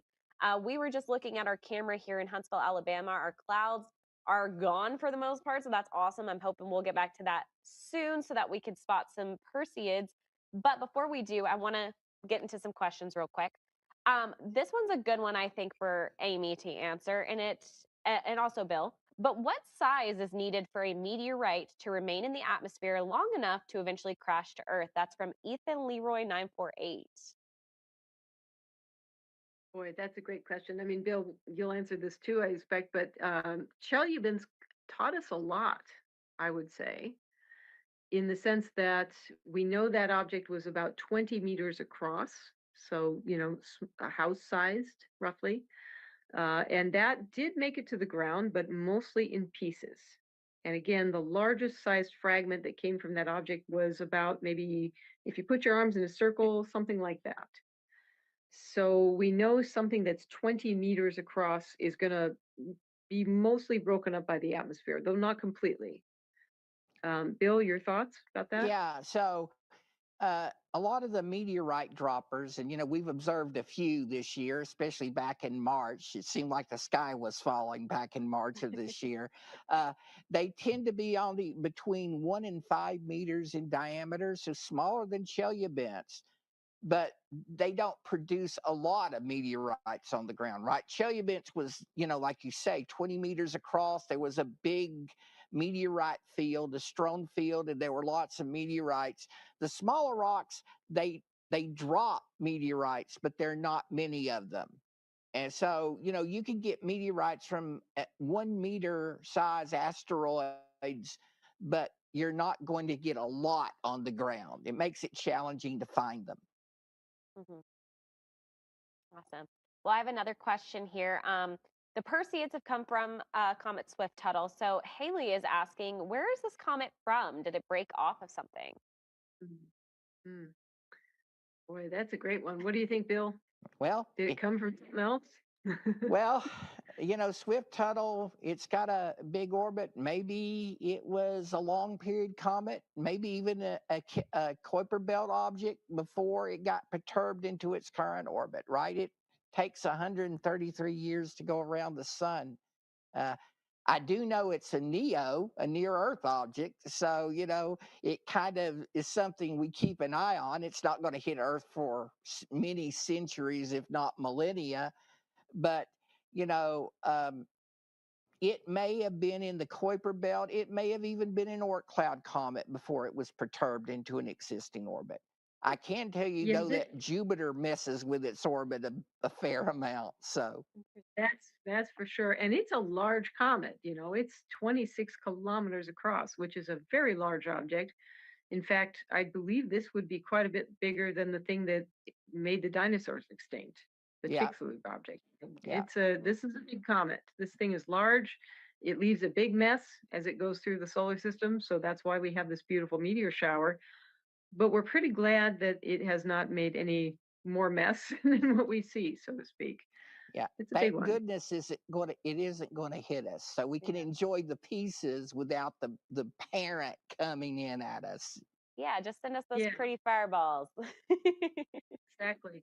Well, it is interesting how something comes from the Oort cloud into the inner parts of the solar system. In other words, this object has a 133-year orbital period, which is a kind of an interesting intermediate length between the Oort cloud objects, which have hundreds of millions to billions of years orbital periods, to things that are like our asteroids that orbit every few years. So this is an object, I would say, in transition. Well, on an astronomical timescale, which could mean millions of years. What do you think, Bill? Yeah, it's a nice transition object. I was around in 93 when it showed up in the inner solar system. It's one of those things you may get a chance to see it once in a human lifetime, of course, but it's nothing like, say Comet Hale-Bopp, where it was seen back when the cavemen were on the Earth, right? It comes around and often enough to remind us it's here. Yeah, I guess what its next very close approach to Earth is due 2130 or something like that, I think. Yeah, around 2123, but yeah, somewhere in that vicinity. Again, Jupiter changes the orbital period, so it's you got to pay attention to the dynamics there. Well, I have another question. This is also from Haley, but I have to ask it. It's so good. Do scientists ever wish on shooting stars? Oh, absolutely. All the time. I love that. Bill, what about you? Only on Meteor Christmas. Meteor Christmas. Yeah. Amy, we were talking to Peter earlier, and we said the new Moonjoy is now Meteor Christmas. I love it. I love it. Well, gotta have some traditions. Absolutely. One of our team members from the MEO has been behind the scenes watching the meteor cameras that we have across our All Sky network. We've obviously been looking at live views from Huntsville, Alabama camera, but we have grabbed some imagery from some of our other cameras. I want to pull a few of those up now so we can show you guys. Oh. Yeah, these are quick. Yeah, these are Perseids, and they're from that's from the camera in Tennessee, Tullahoma, and that's from a camera in North Carolina, and this is from a camera in North Georgia. These are all meteors tonight, and by their speeds, they're all Perseids. And Danielle, who's behind the scenes, said the one in Tullahoma is confirmed to be a Perseid. We caught that in multiple cameras, so she's already got a trajectory and a speed on it. Awesome. Chat. Phil, how big do you reckon these are? Would you say? These are about magnitude -1, -2, so they're probably a few millimeters in diameter. Wow. It's quite amazing if you think about it. Something a few millimeters in diameter Yeah, but can it's make plowed that into the light. atmosphere at 132,000 miles an hour. Well, the chat is sending a lot of hearts. If you guys are excited for Meteor Christmas, you should drop like a Christmas tree emoji in the chat. Let us know. This is what Meteor Christmas is all about. I'm loving it, loving the excitement. Everybody's sending hearts. So, Amy, while we're watching this, I got a question. You're building Neo Surveyor. I'm assuming you build in the usual safeguards to protect it from these little bits of flotsam and jetsam. Oh, you know it. So we actually call it MMOD, and this basically, of course, is NASA speak for we have to worry about, getting hit by the thing we're sort of looking for, which is meteors. So we do have to actually worry about meteoroid protection because even in the deep space environment, so in other words, just outside the orbit of the Earth, but basically just beyond the lunar environment, beyond the orbit of the moon, we do still have to worry about little bits of debris. So for that, we actually analyze the environment. We predict how often we think impacts from small debris objects could occur. And then we try to deliberately harden parts of the spacecraft to act as shields, essentially, so that we don't get punctured by a small piece of flotsam and jetsam here from the solar system. We do have to be careful. Yes. Well, Bill, while we have you and Amy still here, can you talk a little bit more about the rate per hour that we're going to be seeing as we get closer to the peak tonight here in Huntsville? Yeah, here in Huntsville, if it's clear at 4 a.m., you should see at most 20 meteors per hour, given the sky brightness here. And Amy, you're in Los Angeles. Yes, that's right. So if Amy went outside her door and did some meteor watching, she might see 2 Perseids per hour because the sky is that bright in Los Angeles. Location is everything when you observe a meteor shower. Absolutely. That's for sure. What about in those really nice areas, those dark sky areas? What could people expect to see there? Yeah, I think there's one up in Virginia, and I just ran a calculation, and those people should maybe at 4 a.m. see about 50 Perseids per hour, almost one a minute. That's amazing. Wow. Yeah, Amy, you need to find a dark sky. I'm telling you, Los Angeles is not the best place. Well, I don't want to keep our guest up too long. Amy, thank you so much for staying up late with us tonight and for walking us through how NASA finds and tracks asteroids and comets. Your insights into NASA's upcoming planetary defense flight missions were incredibly helpful and, judging by the chat, definitely appreciated. Oh, you're most welcome. And Bill, happy meteoroid hunting. Yeah, well, thank you, and good luck with Neo Surveyor. I'm looking forward to seeing the launch. Thank you. We will get there. It'll be good. Awesome. Thanks, Amy. Now that we've talked about how NASA tracks objects that could impact Earth, let's shift gears and talk about how NASA tracks space rocks that impact the moon. Because the moon doesn't have an atmosphere like Earth, its surface gets hit by meteoroids all the time. Those little impacts can actually tell us a lot about the space environment around both Earth and the moon.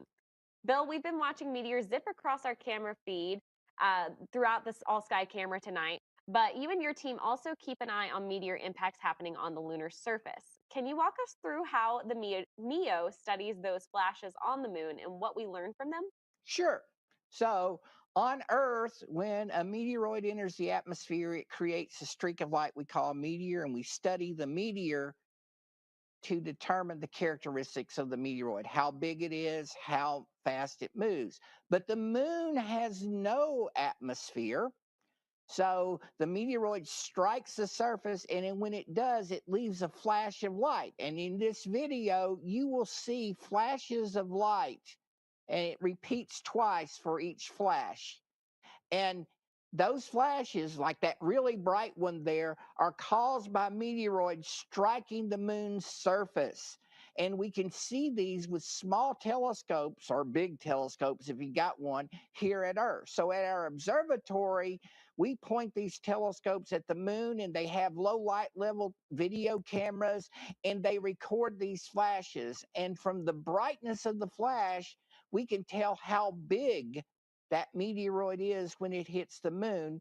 And of course, we use that information to help inform our moon programs like Artemis and Moonbase, so they can design their hardware, whether it be a lunar rover or a lunar habitat module, because you don't want one of these going through your habitat module if you're staying there on the moon.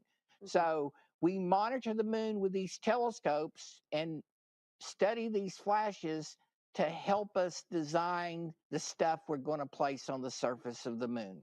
Absolutely. And we have been talking about moonjoy tonight.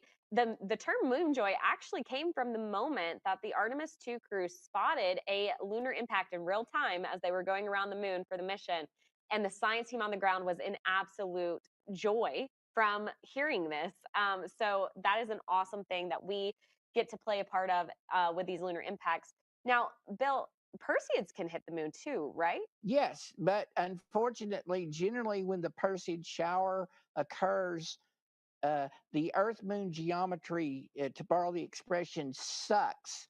So we have a database of like 450 lunar impacts we've observed, and only 2 of them are Perseids.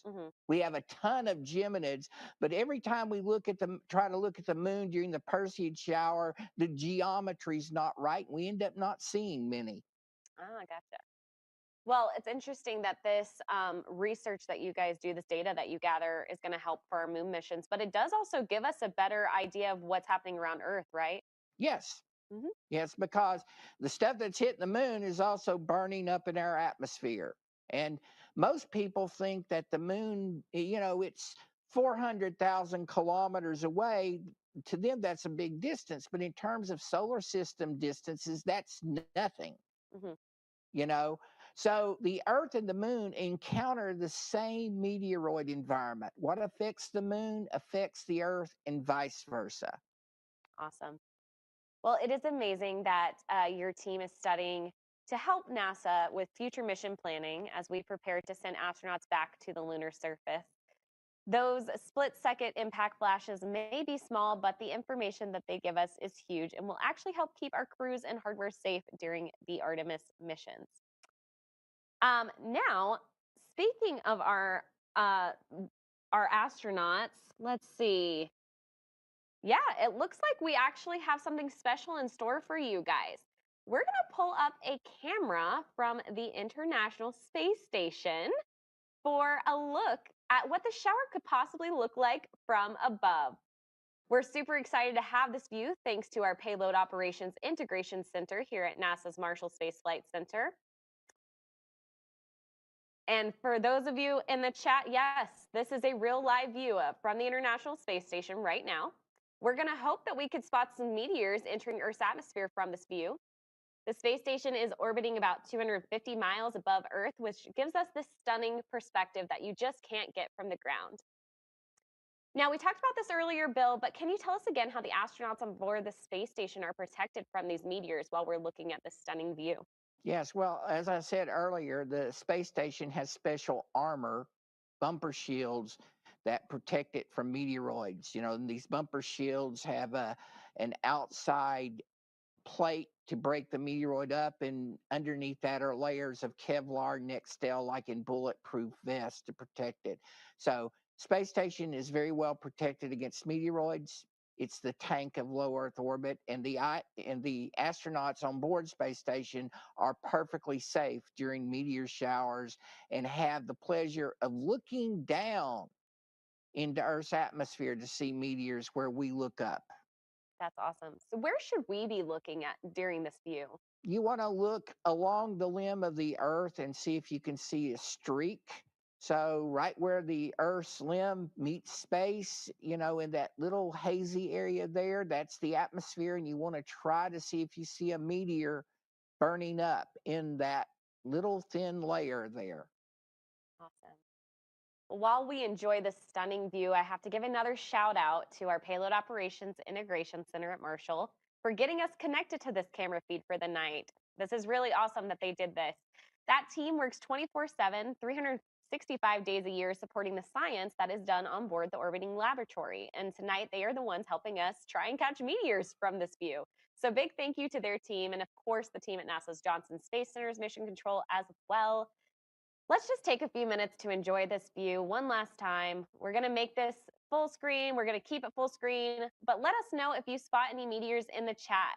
From this angle, they could be a little bit more faint, and go by even faster, so make sure you keep your eyes peeled for it. Bill and I will be back here shortly to talk about what we saw.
Awesome. We had a short little view from the ISS before it went into a loss of signal, which is when it orbits around the Earth and we lose communication with it, which is totally normal. But what a great view that was for a split second that we got it.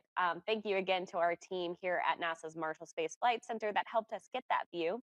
Speaking of right here at NASA's Marshall Space Flight Center, we have been watching our meteor camera here in Huntsville, Alabama at our observatory for a little bit. And I am excited to announce that we got a really good meteor that we're showing now from our meteor camera. Oh, that's a That beautiful. is a nice one. Yeah, that's a beautiful Perseid. Oh, wow. Would that be considered a fireball, Bill? Yes, that is right enough to be a fireball. On the low end of a fireball, but it's a fireball. That is amazing.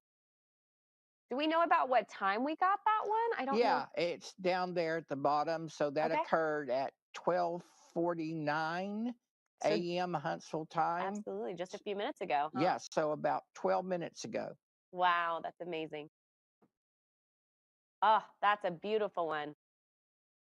If you are just joining us, we are watching for Perseids on our meteor camera in Huntsville, and we got this beautiful one here that we captured.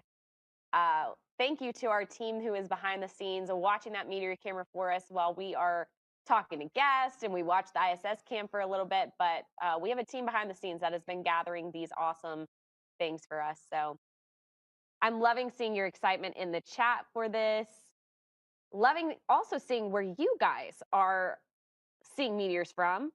I know that we've gotten a few from Texas. A lot of people are seeing clouds tonight, which is really unfortunate, but I'm glad that our clouds here in Huntsville have moved away so that we could capture that one. All right, with that being said, let's jump back into a live view of our meteor camera here. And again, if you are just joining us, welcome. We're having a watch party for the Perseids Meteor shower from NASA's Marshall Space Flight Center in Huntsville, Alabama. We've got a quick refresher actually prepared for you. This is a perfect Perseids 101 to give you a bite-sized breakdown of the topic of tonight's show. So I want to play that for just a little bit for those newcomers.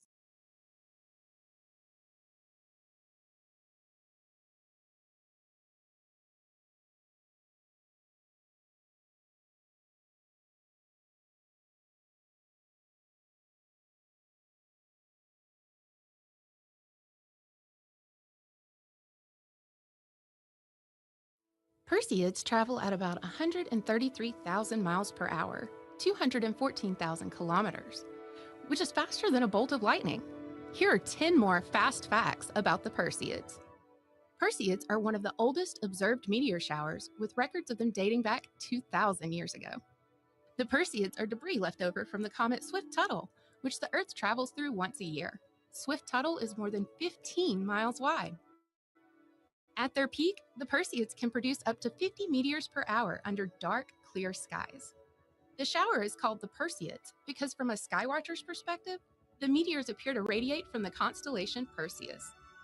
The Perseids are active for about 6 weeks, from mid-July through late August, and the peak happens when Earth hits the densest part of the debris stream. The Perseids are one of the most photographed meteor showers, thanks to their brightness, frequency, and timing during warm summer nights. Each meteor you see is a bit of comet dust that's been traveling through space for hundreds or even thousands of years before hitting our atmosphere. Though humans have been watching the Perseids for more than 2,000 years, they were first recognized as an annual meteor shower in 1835. Although we see debris from Swift-Tuttle annually, the comet only orbits us about once every 133 years.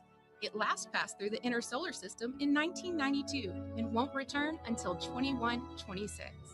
The Perseids are famous for producing fireballs, which are exceptionally bright meteors, but most of the particles creating them are smaller than a grain of sand. All right, we're getting really close to the peak of the shower now, so this is a perfect time to settle in, keep your eyes on the screen. Even though these particles are smaller than a grain of sand, they do put on a big show. If you spot one before we do, let us know in the chat. Here in Huntsville, Alabama, the peak of this meteor shower is a couple of hours away still, but it does seem like these meteors are livening up. We just got a really good one. So, Bill, what should people expect to see as we get near that high activity window? Well, the rate of Perseids will pick up. So as we approach 4 a.m., you'll start seeing more and more Perseids as the radiant gets higher in the sky. So you will see the rates increase steadily over the next few hours, right up until dawn. Awesome. I know your team has been working on a tool to be able to look up how many meteors per hour a certain location could spot during these major meteor showers. Now I'm curious, chat, could you tell us where you're watching from? We've got thousands joining from all over the world tonight, and I would love to know how many meteors your location will be seeing during the peak. So if you live in the US, put your zip code in the chat and we'll look up as a few of those and see how many meteors you could spot. We're going to grab those in just a second. We're going to give you time to put them in the chat. While we're waiting for those, I want to ask you a few questions, Bill. We do have a good question here about the Alamo camera, actually, which is what we're looking at right now. How does the Alamo camera distinguish between meteors, birds, satellites, and other objects like planes? Oh, that's a very good question. Well, aircraft, for example, blink. Meteors don't blink. So our software is trained to look at things like blinking lights. Birds seldom travel in a straight line, so we can eliminate those. satellites don't move as fast as meteors. So we look at how fast the object travels across the sky, and we basically can eliminate satellites because they move slower than meteors. So our software has special conditions that have to be met for it to say this is a meteor, and it rejects other things. Amazing. That's good information. All right, we have a lot of zip codes coming in. So, Bill, are you ready to take a few?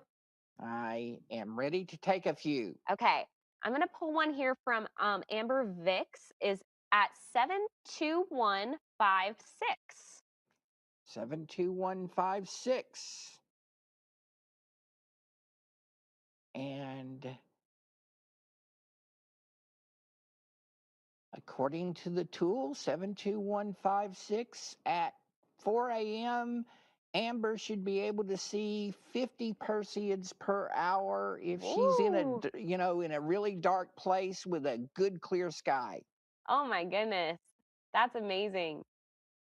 Amber, you better go out and take some pictures and put them on social media. That's all I got to say. All right, we have Stubby Gator, 72543, said it's going crazy here. So I'd love to know how many meteors they're getting. 72543. Stubby should see at 4 a.m. a maximum rate of about 40 Perseids per hour. So pretty good compared to here in Huntsville. So if he's got a good dark sky and a clear view of it, about 40 meteors per hour at 4 a.m. Perfect. All right, let's take a couple more. Wendy is at 97862.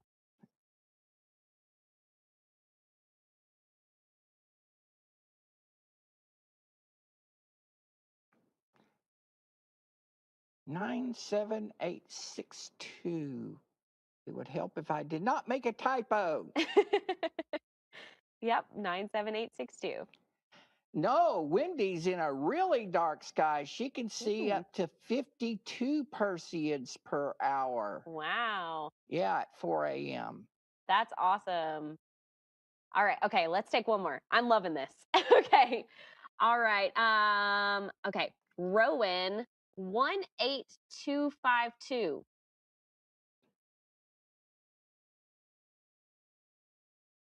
Rowan should be able to see about 42 Perseids per hour at 4 a.m. this morning. Wow, y'all are seeing some good ones. They're in good skies. They are.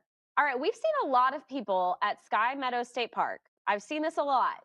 So Lauren has put in 20144, which I believe is the state park. I would love to know how many they're seeing. 20144. At 4 a.m., they will see 50 Perseids per hour. Okay, perfect. As many as Amber. All right. That was a fun little activity. I love that. This is such a cool tool for us to use. So thanks, Bill, for looking those up. As we get closer to the end of our show, I'd love to take a few more viewer questions. So make sure to put those in the chat. While we wait for those questions to come in, I do have a more personal one for you, Bill. What has been your favorite part of tonight? Oh, that's a good question. I like talking to Peter and Amy. It's always nice to talk to colleagues, and it's always fun to ask them questions. So I like that part. I always enjoy the ISS feeds. Viewing Earth from space never gets boring. I agree. And to me, I always look at that and I'm like, will I see a meteor? Will I see a meteor? You know, so the ISS feed is probably my favorite view because I don't get to see that very often. That's true. I loved it. It was a stunning view. But that's a beautiful answer, Bill. I will say I personally am really enjoying the shared experience we're all having right now. I know watching meteor showers alone and in silence is magical, but watching them with all of you, Bill, our viewers, our guests, it's just been an entirely different experience. It's fun. It's thrilling. I have learned so much from all of you. There's still more I think we can learn, though. So I'm going to grab a few more questions as we celebrate our Meteor Christmas here. All right. I've seen so many good ones. I might fire around you, Bill. Okay. All right. Ethan Leroy 948 asked, is this event rare? If so, how rare? Also, is it possible for it to happen several times a year? And finally, how do you manage to predict all of it? Okay, so is it rare? No, meteor showers are not rare. The Perseids, for example, occur every year at this time. There's an even stronger shower, the Geminid meteor shower in December that happens, in mid-December of each year. And there are other meteor showers, so they're not rare. And the second part of the question was? The second part was, is it possible for them to happen several times a year? Which Yes, meteor showers happen very time. You get fewer meteor showers the first 3 months of the year, but starting in April with the Lyrids, activity picks up and it goes to January, and then it kind of peters out between January and April. And then finally, how do you manage to predict it all?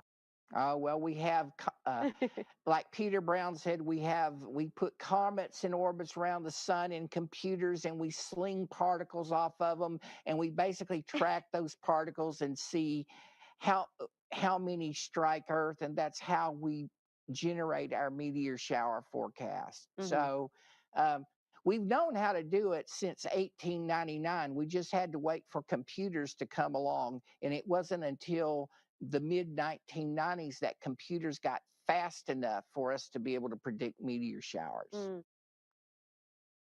All right, I have another question for you from Rising Sun with a Z. They asked, you have a camera that shows things in color, but there's a reason that these cameras don't. Is that correct? Yes. So one thing you learn about scientific cameras is they're monochrome and boring. Okay. The reason we don't have color cameras is color cameras are less sensitive than monochrome cameras. So I would see fewer meteors with a color camera. And plus, a color camera has the Bayer matrix, and decoding the colors and stuff makes it a little bit difficult to do science.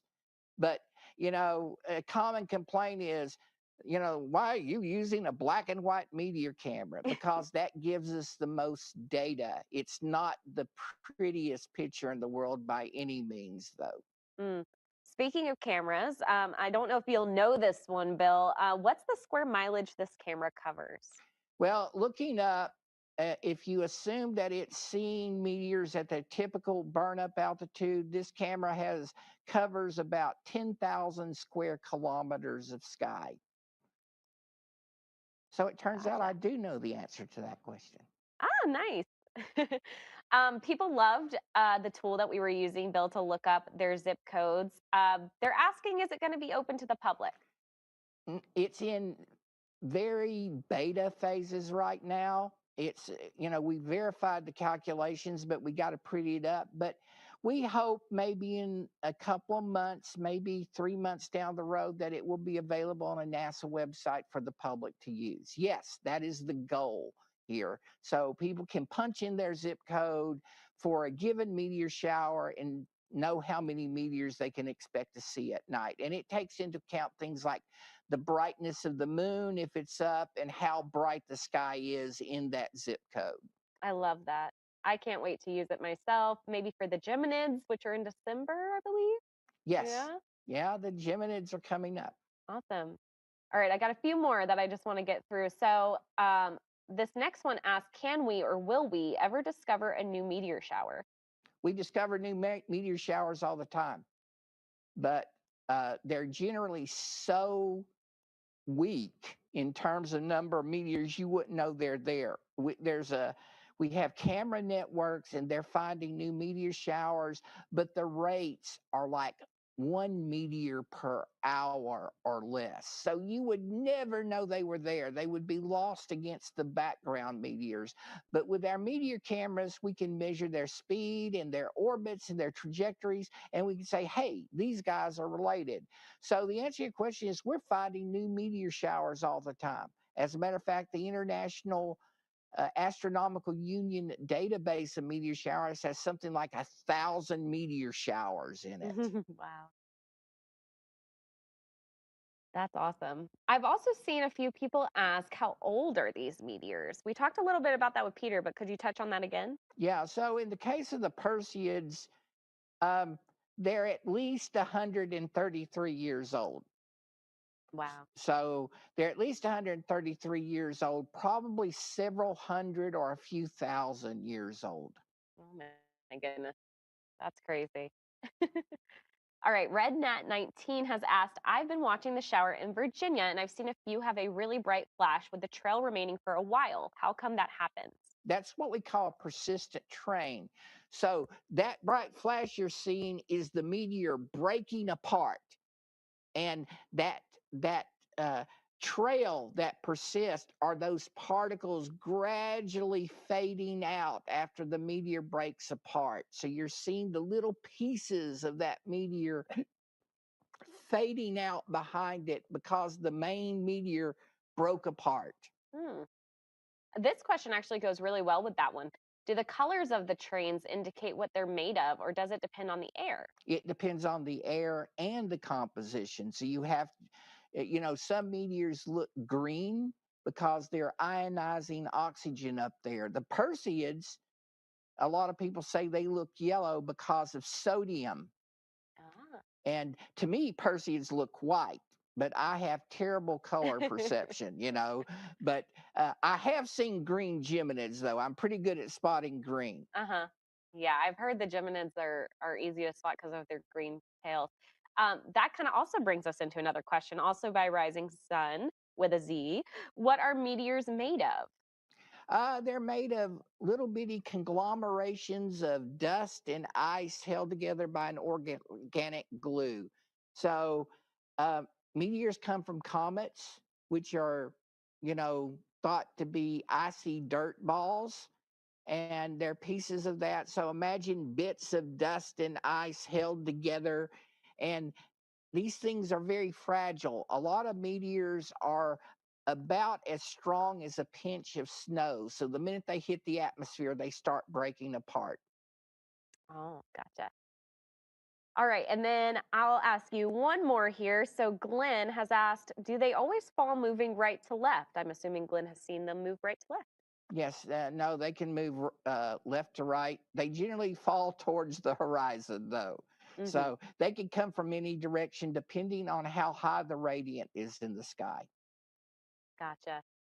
Well, while we were taking some questions, Danielle with the MEO team has been in the control room grabbing a few of the best imagery from tonight. So let's pull a few of those up now and talk through them here. All right. Oh, that was a good one. That was a good one. Wow, Ohio's been seeing a lot, huh? Yeah, these are from Ohio. This is from Florida. Uh-huh. The UCF campus again. Here's one from Embry-Riddle in Daytona, Florida. And this is from Tennessee, Tullahoma, Tennessee. Yeah. Another one from Ohio. We've seen a lot from Tennessee and Ohio tonight. Yeah. Florida, yeah. They had better skies than we did. Yeah, we got that good one. That was a really good one we got here in Huntsville. I think that was the brightest one we've seen tonight. I do too. Is there any way we could pull back up the Huntsville meteor? That one was captured here from our Marshall cameras. We might have to come back to that one later, but I loved that one so much. I think this is our live view, but I want to see if we can get that Huntsville one more time. It was so good. I just have to see it. No pressure on the people in the back room. I know I've put pressure on them now. Actually, while they're getting that ready, this question that we just got actually does really tie in well. Why are some meteors brighter than others, Bill? And well, it's a function of speed and it's a function of size. Oh, yeah, there that's so pretty. It's so good. It's great. I love it. So the faster a meteor moves, the brighter it is. Also, the bigger a meteor is, the brighter it is. That makes sense. So since the Perseids move at the same speed, if you see a faint Perseid compared to a brighter Perseid, the fainter Perseid is smaller than the brighter Perseid. Now, a Geminid and a Perseid of the same brightness, the Geminid would have to be bigger because Geminids move slower than Perseids do. So to produce a meteor as bright as a Perseid, a Geminid has to be bigger than the Perseid. Awesome. Well, those were some beautiful shots, Danielle. Thank you for grabbing those for us. Now, before we wrap up, Bill, were there any moments from tonight that really stood out to you? Well, the ISS feed, Yeah, that was the one. And I like that fireball very much. I did too. I'm going I to be think looking at its orbit and trajectory and its light curve and all sorts of nerdy things tomorrow. awesome. I cannot wait. It looks like your team's going to have a lot of fun studying that one for sure. Yes. Well, I want to say the chat has just been lighting up with Christmas trees and hearts and, really celebrating this meteor Christmas that we're having. But tonight is coming to an end. It has been an incredible night, and we unfortunately are going to have to say goodbye. So we've watched the sky from Huntsville, Alabama, right here at NASA's Marshall Space Flight Center. We've watched it from the International Space Station. We've answered your questions, and we have had some truly awesome conversations about the Perseids, meteors, lunar impacts, planetary defense, the whole cosmic neighborhood. Before we wrap up, I want to take a moment to thank our Perseids tour guide for the night, Bill Cook, lead of NASA's Meteoroid Environment Office here at Marshall. Bill, thank you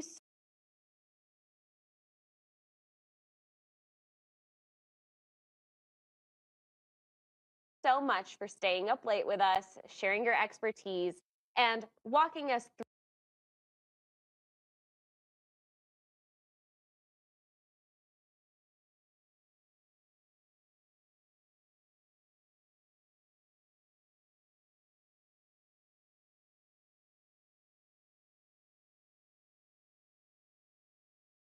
through everything from fireballs to lunar impact flashes.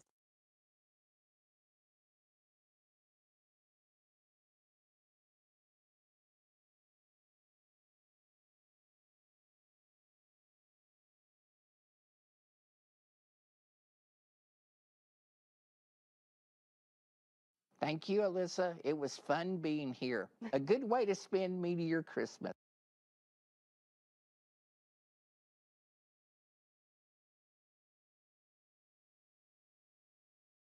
That's right. Absolutely. Chat, let's show Bill some love. If you have learned something new tonight, or if you just enjoyed his commentary, drop your favorite space emoji in the chat so he could see it before we sign off. Bill, you're getting a lot of love in the chat. I'm seeing so many good nights and hearts, and oh my goodness. A lot of thanks are coming in. I'm seeing everybody put where they're from. Thank you. Good night. I love it. All right, now we may be concluding our YouTube stream here, but for many of you, the peak of the Perseids is still coming up. So please go outside if you can and watch for meteors yourself. Bill, do you have any final tips for viewers that may be heading outside after this? Yes. Find the darkest sky you can. Take in as much sky as you can. Look straight up and don't look at the cell phone. It ruins your night vision. Perfectly said. Even though the peak is happening right now, the Perseids will be visible through August 24th. So if you end up seeing something spectacular, feel free to share it on social media. We love seeing your sky watching moments. And seriously, thank you again, Bill. We're going to let you get some well-earned rest now. Thank you. Now, to everyone watching at home, whether you have been with us for the full show or you've just recently hopped on, thank you. You've made this a truly fun and interactive night. Every question, every sighting you shouted out, every emoji that you sent, it all made this feel like we were truly watching the skies together. On behalf of NASA and Marshall's Meteor Environment Office, our International Space Station support team, all of our guests tonight, and of course, our amazing team behind the scenes, thank you for spending your night with us. If you want to keep up with future skywatching events, check out NASA's Watch the Skies blog to learn more. I'm Alyssa Lee. Thank you for having me as your host. Have a wonderful night or morning for most of you. Happy sky watching, and we'll see you next time. Good night, everybody.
you.